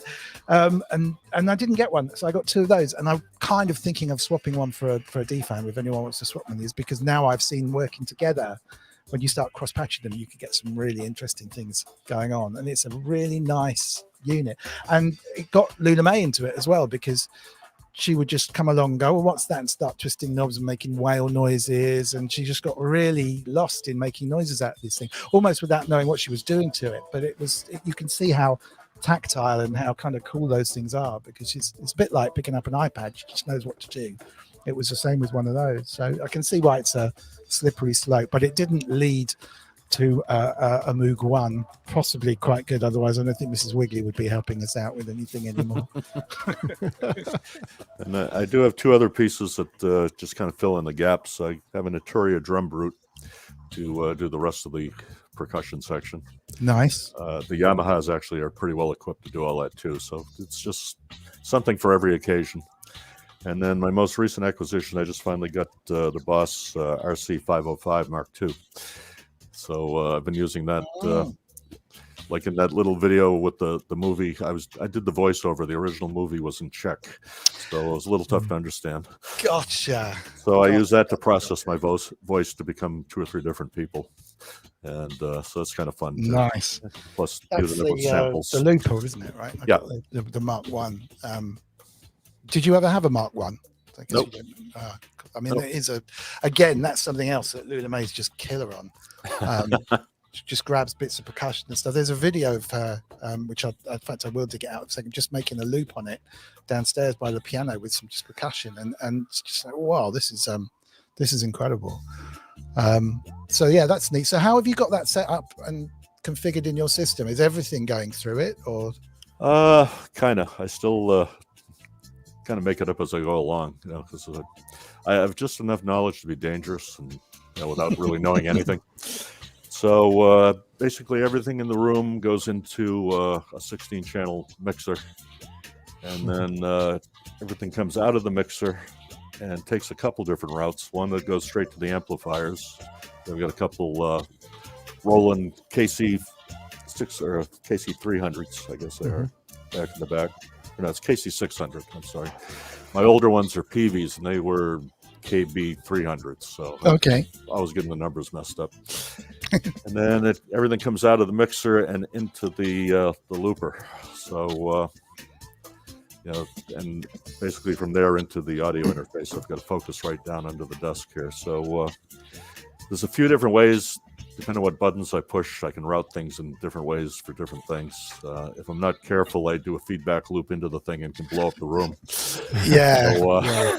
I've been trying to configure I've been trying to make a Logic based mixing desk and looper live thing, if you can call it live with Logic. And there's a moment where it literally just feeds back on itself when you least expect it, and you kind of have to wear headphones anyway, because if you've got a mic going into the looper, it's impossible. Yep. But let me see if I can just dig out that Luna May video of the 2 things carry. Have you got any questions for? I have. What mixing desk are you going through, Brian? The mixer is a Behringer. What were the Xenix ones? Yeah, it's I can't read it. This room's actually too dark to see, but it's 2222, I think. Right. Something like that. Cool. And have you got a few auxiliary sends going anywhere off that, or? The only thing plugged in, it's an X2222, and the only pedal I've got in here is a Flashback 2. All right, yeah. And that's hooked up there, but I don't use that very much because I've got everything else. Yeah. Most of the better synths have all their own effects built in anyway, so yeah, I've got more than I know what to do with. Yeah, it's probably why you can actually afford some Moogs, is because you've not got a bad pedal habit either. Right. Yes. Well, you got to sacrifice something, Yeah, absolutely. yes. I decided I still want to try to eat, so that wasn't on the table. You just mentioned pedals. I don't have many pedals. It's like, it's a whole new habit, isn't it? I've got some down there, but yeah, including a homemade one as well. Oh, cool. So yeah, That's all right. I built an MXR Distortion Plus, and I made it with switchable diodes. So you could have either silicon or germanium diodes and have them symmetric or asymmetric as well. Nice. And which works? Types. Is there a best, or is it just different applications? The germanium sound more like fuzzy. It's more like an old style fuzz. Right. Yeah, and sort of really sort of rounded and fatter. So yeah, I think they were the original asymmetric seems diodes, better. weren't they? I think they were originally made like that in old crystal sets and stuff. Yeah, like the 1N34As. I just bought some more recently, actually. But, nice. Messing around with. But, yeah. Right, I've got a couple of videos. This is, I just found Luna May. Hopefully, we'll be able to see this. 1 second. Is that the video? Yeah. Here we go.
That was 3 years ago, which is it's pretty astonishing. What I really like about that is at the end she just turns everything up to the top. Yes, that's the way. It's like, I finished. No, hang on, I haven't finished. That's epic. You're gonna have to send her over and give me some lessons. Oh, just really, really good. Adamski's heading off. So cheers, Adamski. Thanks for joining us. I guess you got an early start. Maybe tomorrow or something exciting happen. But thanks very, very much. Yeah, it's just like it just shows you how tactile that stuff is. I showed her a few little things, and what we were doing were trying to kind of record harmonies and things, and just playing around with it. And then I just said, well, look, here's some percussion I've got to see what you can do. And she just picks it up and off she goes. There's no headphones on that, so we had to have the volume really low, and I had to kind of treat it a little bit to remove a bit of feedback. But yeah, just amazing, really, really good stuff. I won't dig out my entry to the Spitfire competition because that's also on YouTube. We don't need to be watching that kind of stuff. But it does show you what you can do with a 505. Have you seen any of Gaz's streams with his 505, Brian? He's like no, just amazing. That's his favorite instrument, I think, and I think he's just got a Mark II. And yeah, he really uses it like an amazing instrument, which is kind of cool. But I think you've got undo and stuff on the Mark II, haven't you? And various ways of kind of jumping back in time, which isn't so possible on the old school one. Yeah, I haven't figured out how that works yet, but that's okay. There's a lot of things in here I haven't figured out, so I've got enough stuff to learn. Probably will outlive me. So yeah, just an octatrack will do that. Man, can you imagine? Oh, God. I love the octatrack, but I'm learning from scratch every time I pick it up. I think, I do it and then I put it down for, a month and I pick it back up again. And it's like, oh, how did I do that? How are you doing with your like NPC lessons? It's like it sits there waiting to play your chess, ready to whoop your ass. Absolutely. Absolutely. No, NPC lessons are going really well. We've only had a couple, but Inky's the best teacher. We had a major breakthrough the second NPC lesson. Questions from the chat, please, as well. If anyone in the chat wants to ask some stuff, that would be most appreciated. I can keep up with it now. But yeah, the weird thing was we did a couple of Twitch streams where Inky would teach, because very, very kindly Inky lent me her MPC, so she would teach me how to use it. And the first stream was kind of weird because I would say, I need to do this, I want to do this, how do I do that? Kind of my workflow. So I wanted to tap in a rhythm for a kick drum and a hi-hat, whereas Inky, it turns out, would normally use a step sequencer and build it on a grid, So basically I was kind of asking her how to work outside of her own comfort zone. The second time we did it, it was like, right, I'm not going to ask, and then you tell me how to build a track.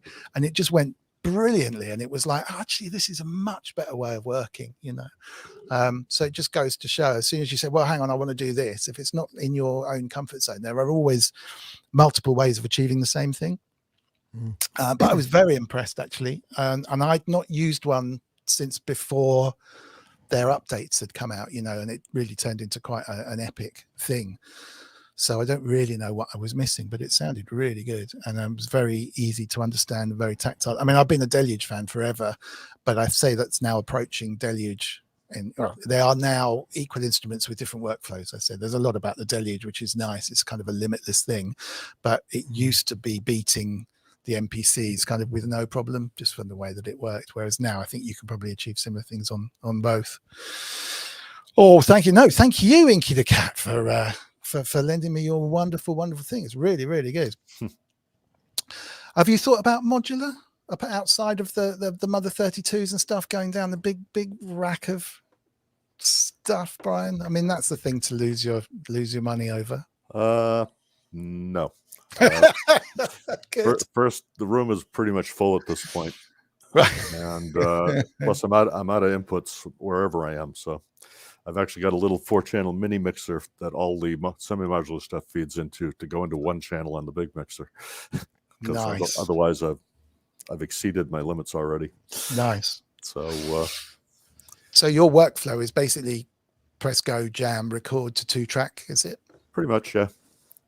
If I'm doing something incredibly complicated, I might do 2 or 3 tracks and then overlay them. But that That's neat. That's not the normal flow. I just basically turn something on, get a good rhythm going, said, what can I do with that? And then just start, let's see how this sounds. So I try that, and it builds up into something. Yeah, Then I hit record, and that's pretty much it. I do everything in one take if I can help it, because usually I can't remember what I did to do it twice. So if I play it and I like it, we're done. That soundtrack thing was probably the simplest thing I've ever done, because basically first I just stripped everything out, so silence. Then I used the 505 to do the voiceovers. I had a couple of effects programmed into the button, so when I figured it was different people talking, I could press a different filter and lower my voice an octave, and so I sounded like Darth Vader at one point.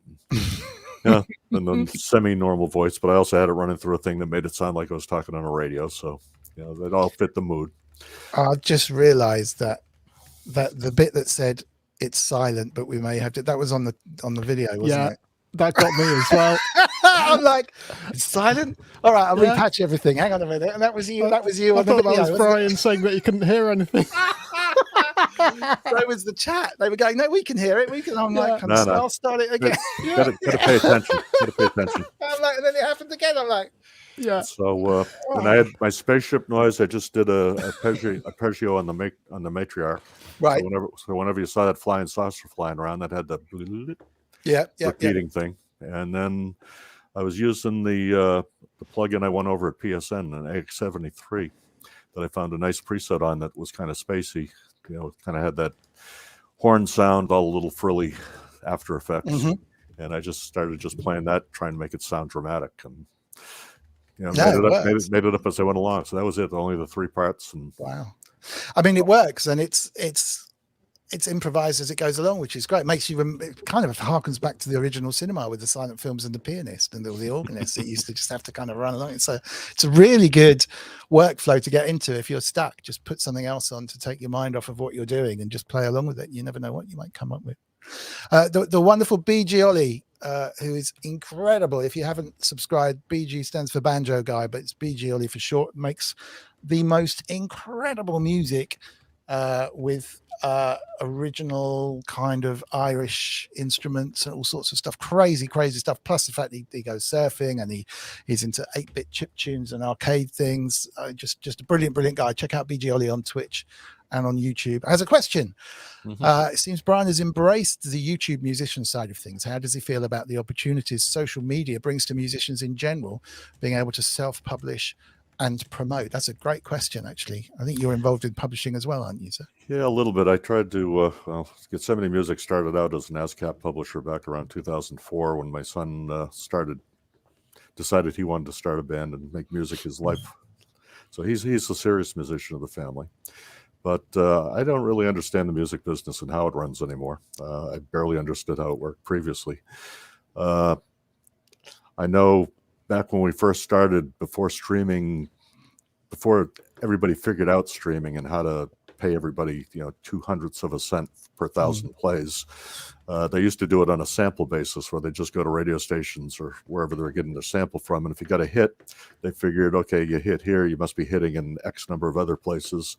So they'd cut you a check for a few $100 usually for every hit. And we actually got one of those. Our first royalty check was because somebody downloaded it, one of his songs on, I forget which one it was. It's one of the first ones that was out. Anyway, there was basically one download that it showed up on, so we both got a check for like $160. Me as the publisher and him as the writer. Nice. And sometime shortly after that, they figured out how to capture it all online, and so anything played on Spotify or Apple Music or wherever, they're all being fed into some master database somewhere where they count how many plays and how many seconds that was, and it's all very precise, and nobody makes any money anymore. They still do that averaging mechanism on a lot of stuff, actually. Some of the radio plays, I mean, theoretically it's easy to count online, but so we're seeing these royalty checks come in now quarterly for about $2, maybe $3 in a good quarter. Wow. And so I don't really know how you make money anymore, but live is really the answer. That's where you get your bag these days. And that's pretty much what my son does. His band, well, notwithstanding the last 2 years, his band started in 2004. That's when I started Getsemani, and they've kind of built up a good following. They're probably the longest running band that stayed together in Cincinnati. It's called the Harlequins. So I'll give them the plug. Nice. Look up the harlequinsmusic.com, and that can get you to their Bandcamp page.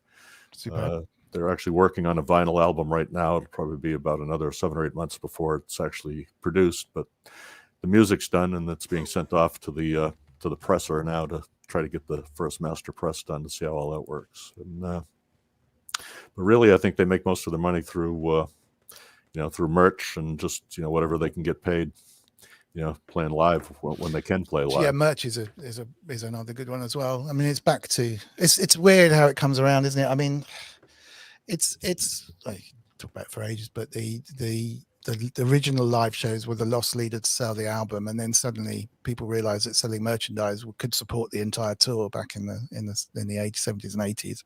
So merchandise became the thing, and then obviously, but it was all still really about selling the album, giving away the singles, buy the album, and that supports. If you get 1 in 6 away as a major label, then that's probably paid for all the others. And now it's kind of completely come back around the other way. A little bit of me thinks we did have it a little bit too good. I mean, I'm speaking from having kind of hits in the 90s on the tail end of when you could make decent money out of that, proper, well, not just decent, very good money out of the publishing side and all the rest of it. Whereas now that doesn't exist so much. But you used to get a huge amount of money for doing relatively little back then, whereas now we get too little money for doing relatively little. It's I had to feel a little bit guilty at some of the royalty checks back then, because it's nice, but it's crazy. I mean, Radio 1 would pay £80 a play at one stage, which is absolutely crazy. Imagine that. But on the other hand, now you're getting 0.002 cents a stream. The one thing I would say about something like Spotify is they do use this averaging algorithm. So, I mean, if you pay, I don't know what Spotify is now, but let's just say it's £10 a month. So you pay your £10 a month. If you only stream my tune, I want to get that £10. That's fine. That's the way it should work. Rather than your £10 goes into a big pot and pays other people based on that averaging mechanism that you chose. I think that would make everyone a lot more understanding of the whole thing. You still would probably only end up with a couple of cents a thing, I don't know. But at least you'd go, well, actually I'm being paid for my plays. I'm being paid in relation to the subscribers who are playing me. I think that's the thing. That would make quite a neat little way of getting rid of a lot of the negativity that's involved with that stuff. So is your publishing still operational? Are you still publishing Harlequins or Harlequins? Yeah, I mean, it's not that I actually do anything. We just register the songs as they've come out, and if they, he's going through a record company to produce the records, so they'll put it out on all the media eventually. And if it shows up, we start getting credits for it, whatever. But we're not really banking on anything for the time being. No, and what do you think? Just going back to BG Ollie's question, what do you think about social media and its ability to get the word out, if you like? It's easy to do, but there's so much out there right now. I don't know how you make yourself, get found so that, other than you and your 8 friends know you're there. Yeah. Yeah. So if you could figure out how to do that, then, maybe it would work really well. I mean, it's made things really simple to get your music seen, but how you get caught, how you get somebody's attention that matters, and, then gets it out to the entire world, make it go viral, basically. I still haven't figured out how you do that. How about you, Jim? Because you're at the forefront of that side of things to a degree, I guess. Well, much like most people, it's like we're putting stuff out there, and I mean, I'm the world's worst at self-promotion anyway, to be perfectly honest. I just wish somebody else would take care of all of that. But like you say, there's just so much out there that, how do you sort of get noticed? Even amongst your friends and stuff, it's like everyone's so busy. They might, especially, we're in this sort of echo chamber of other musicians as well. And everyone's like putting stuff out, and you think, I'll listen to that later, and perhaps you don't get round to it because, when you've got some free time, you've seen another like 10 posts about new music, and it's just like, there's just so Yeah. much, Yeah. and it makes it really, really, difficult to actually, give these things your proper attention. So, I think, to be honest, the best way is to just get out there and play live, play some shows, and then you've got people, a captive audience, there who are going to actually listen to some of your music, while they stood there having a drink or whatever. Yep, and still maybe not get paid as well. I mean, just get out. I think you're right. I mean, the alternative was pretty bad as well, though. So if people saying, I mean, the reason it used to work and it used to be easier was because the amount of music that was coming out was limited. So the A&R teams of the major labels kind of controlled the market. So they would act as the tastemakers, and the radios and the gatekeepers would gate. Yeah, exactly. So you wouldn't have a hit, with few exceptions, when the indie stuff came out. But Woolworths had to stock your track, for example, for you to even on their A list, for you to even chart. Which is really crazy when you think about it. But effectively, for you to have a hit would be, the A&R man would have to sign you, the label would have to press the things up, the radio plugger would get you on the radio. If you got onto the A list of Radio 1, you'd probably have a hit. To do that, you'd have to be in Woolworths to buy the stuff. And so it was kind of controlled. This is from a UK perspective, and God knows what would happen in the US, because it's such a huge country. So that was much more about touring, I think, back then as well, to raise your profile enough. Up in the UK had a national radio station, which means that you got on there, you had a huge coverage.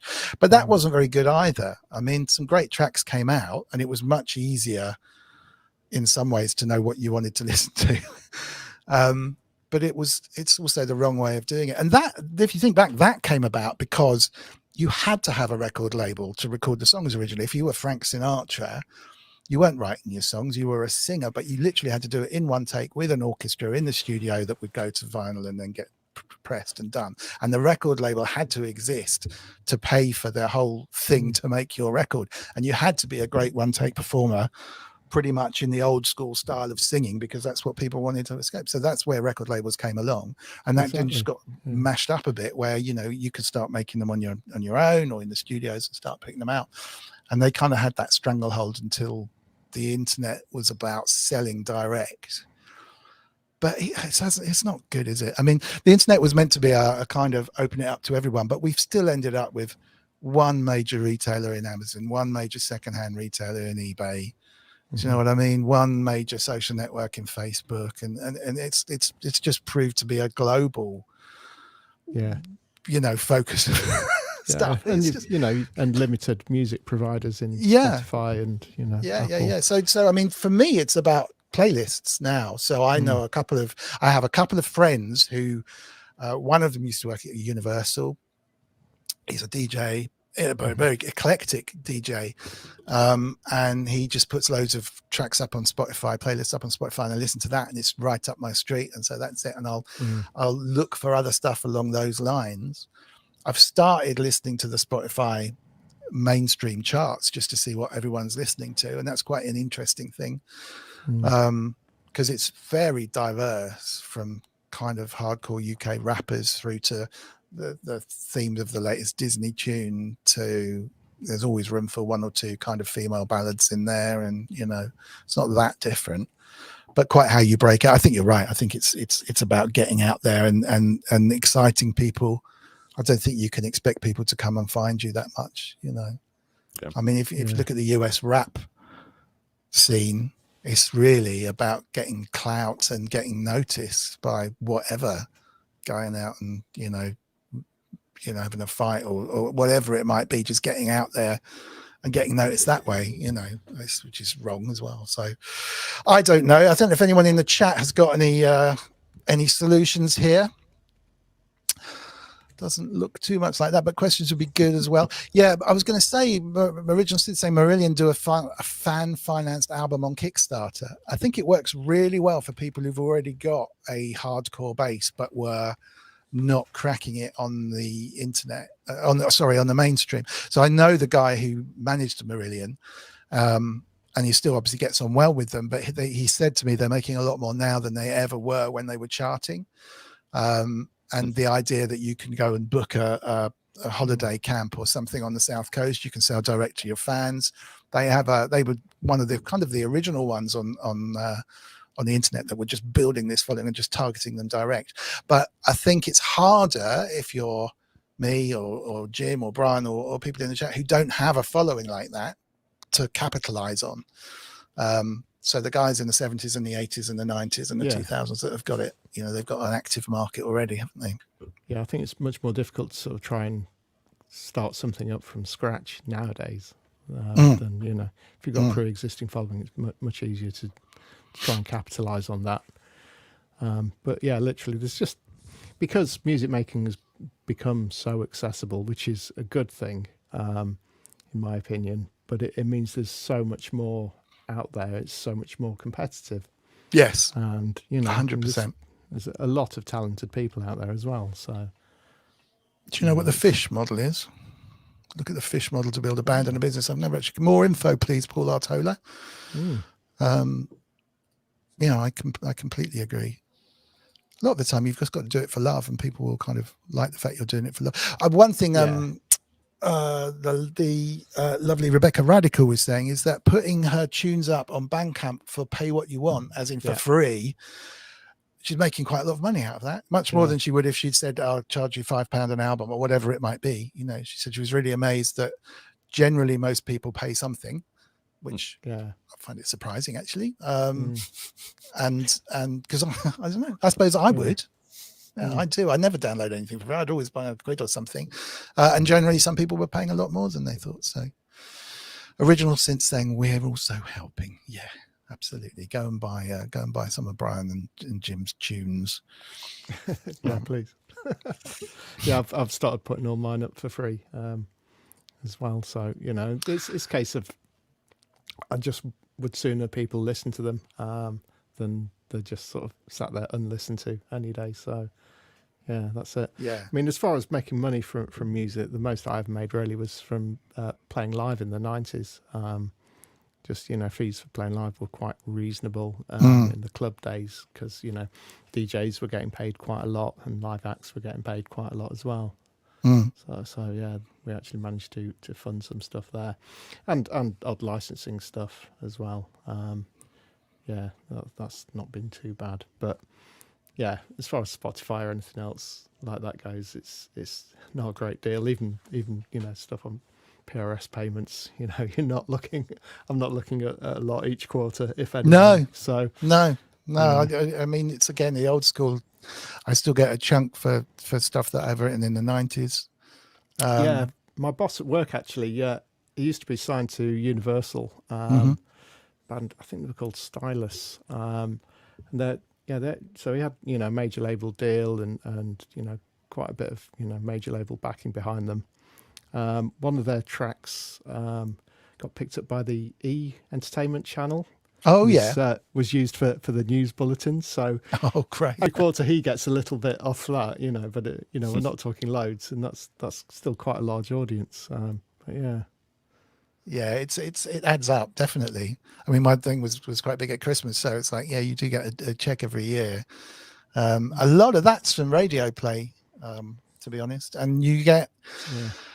If anyone wants to cover versions, obviously you know you can do a cover version of a track, and anyone can do it as long as you don't change the song fundamentally or kind of change the idea or the lyrics behind it. That's fine. But people who play it as of the original version, obviously they pay for it. So if it's on films and stuff, so they tend to do one-off deals. So I'll get an email saying, "Oh, can so and so use it on X Factor or wherever it might be," and they tend to be a few grand, which is, you know, always helpful, which is nice. But it's far more that now than sales or streaming. I mean, I think streaming's in there, but yeah, not great. Sasquatch is right. The problem is the music field is no longer curated like it was, and it's been good and bad. I mean, curating anything is a bit like gatekeeping. I would much prefer access to everything, but then, you know, be careful of what you wish for. Suddenly you're then inundated with, you know, stuff, and you don't have the time to find the stuff you really want to listen to.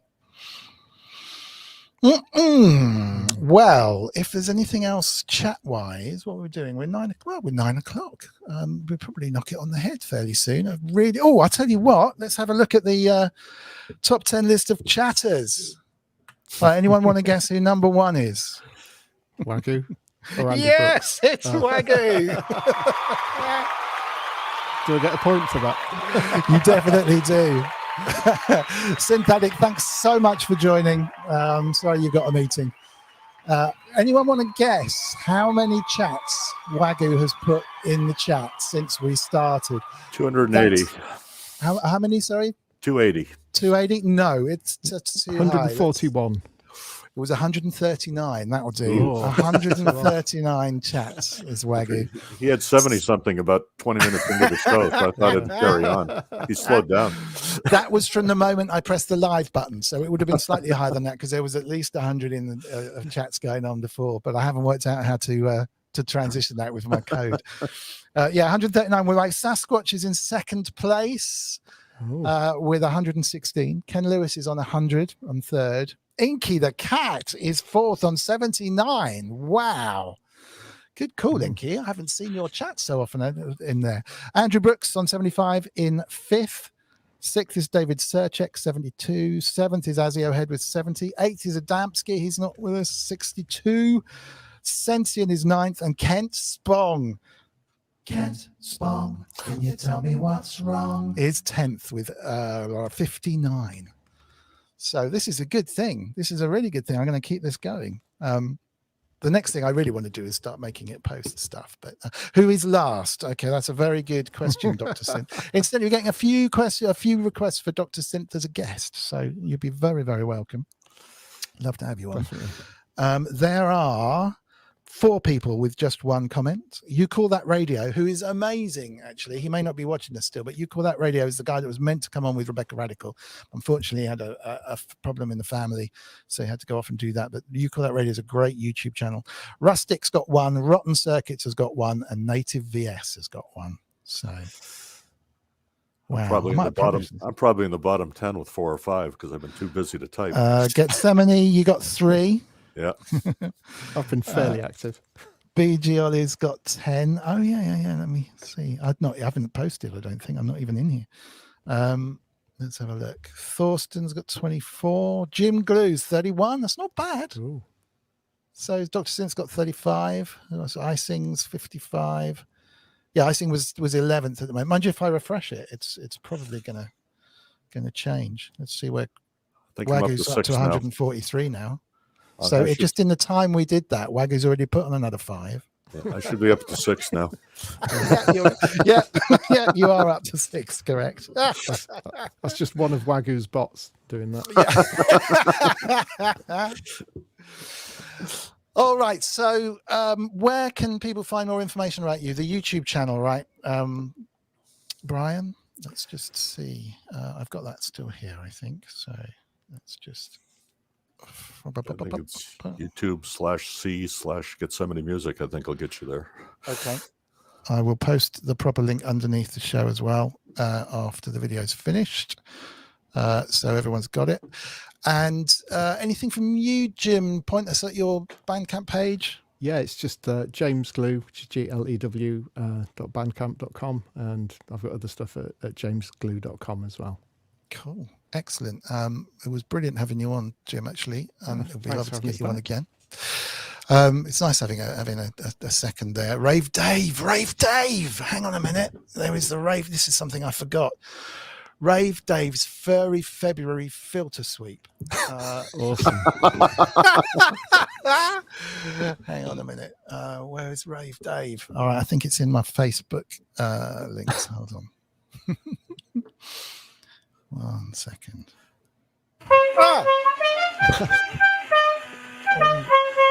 I wasn't expecting that. You were Thank you, David too comfortable there. Just relaxed after the stuff. David Svrjcek, you're a gem. Thank you very, very much. Right, Furry Friday February filter sweep. Okay, this is the thing about YouTube putting copyright claims on filter sweeps. Well, basically, YouTube putting copyright claims on anything that clearly shouldn't be copyright claimed. And it turned out that I think Starsky Car and a few people started just putting videos up on YouTube with just a filter sweep on it. So it just went whack, just to see if they would get copyright struck. And indeed they were by the Chemical Brothers. So clearly there's an algorithm somewhere that in one of their tunes that has a big filter sweep that they decided was part of the Chemical Brothers. And so everyone's started to do that. So February is filter sweep time. Now, Rave Dave has also been requested to be a guest on the show. Can I find this video though? Because hang on, just talk amongst yourselves for 2 seconds whilst I go off into Facebook land. Over I think to it was you, Jim.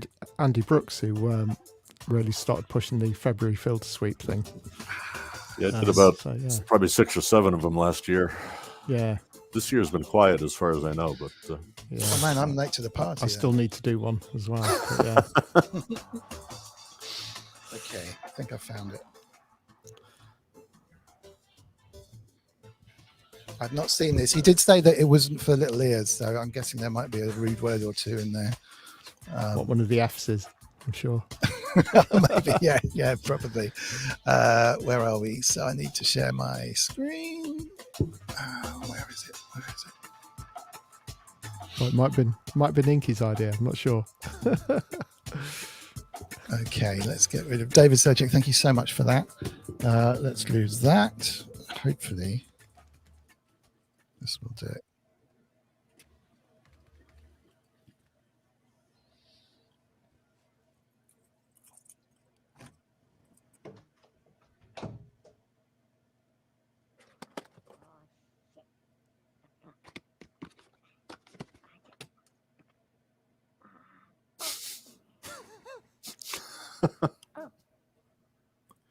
Hello. The name's Rave, and I'm writing an album, but I've been told I've got to do a filter sweep. Let's go.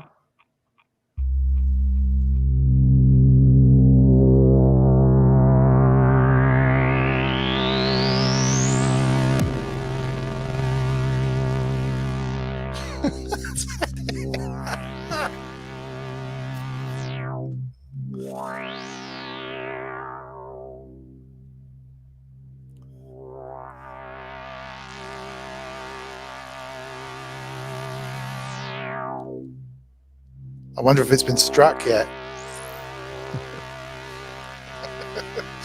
I think he's dead. Does it just go on for ages because the kick drum finished him off?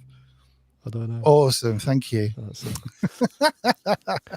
It was indeed Andrew Brooks who sent that one over to me. Yeah, Wagoo's saying Luna May has to meet Rave Dave at some point. I'm pretty sure he stole that from me, so I should be getting all these royalties. Oh, that was my filter sweep. I haven't even put it on YouTube yet, and he got it.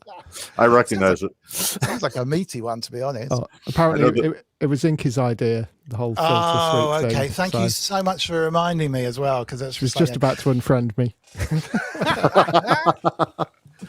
Today was all about twos as well. I also forgot to say we have 2,222 subscribers at the beginning of the stream. We made £200 last stream for the charity, Great Ormond Street. It's the 20th of the 2nd of February 2022. So yeah, it's mad. So someone on Facebook pointed this out. So I would love it if we had more than 2,222 subscribers now. So if you haven't subscribed, it would be lovely if you would push those numbers up a little bit, which would be great for me because it's good for my ego and all the rest of it, makes it all worthwhile. And you also get a little note that says that we're going live every Sunday at 7 p.m. as usual. Also, if you haven't clicked the like button, I'd love it if you did. I'm sure you have, but sometimes when you're looking at a live stream, the chat covers the thumbs up button. So please do press that if you wouldn't mind. And outside of that, kind of a big thanks to everybody, really. Thanks. You've been an epic guest, Brian. I'm so sorry it took so long to get here. No, it's not a problem. Thanks for having me. Really appreciate it. Come back anytime.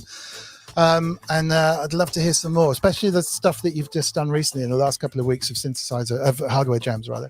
Yeah, stay tuned for Clownfest. There should be some surprises. Perfect. What's the date of your day? We're on the 31st. So it's Clownfest 8. I think it's 8 days around about the 31st. Yeah, and 8 or 10. There's a hardware jams. There is a Golden Shrimp Guild Day with all their live streams on it. Gaz, who's been a guest on here, is doing a drum and bass day. Jim Prendergast, I think, is doing the Slightly Unplugged Day where I'm on. It's going to be brilliant. So just Google Clownfest. There's a website that'll give you all the details about that. It's absolutely epic. We need Jim on there though as well. And yeah, thanks ever so much for everyone for being wonderful chats. And thank you so much for the money that we've raised. What an epic day. I've really enjoyed this. Been really, not that I don't enjoy it every Sunday, but it's been a really good one. So thank you very, very much indeed. All that remains from us to do is say thank you again, and we'll see you all next Sunday. Look forward to it. Not sure who the guest is yet. Got a couple, one lined up, but fingers crossed he'll be there, which is a good one. See you again soon. Thanks, Jim, and thanks, Brian. Take it easy. Take care. Thanks, Brian. Cheers.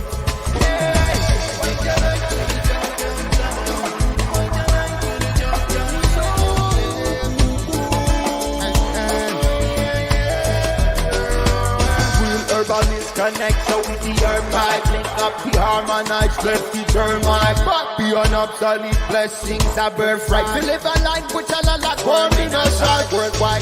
Cosmic love energy, I go herbicide free, organically, me say worthwhile. What's the way one of you take termites in terms of definitions and long termites? Yes, I check the eye. One side is defined by one side the other.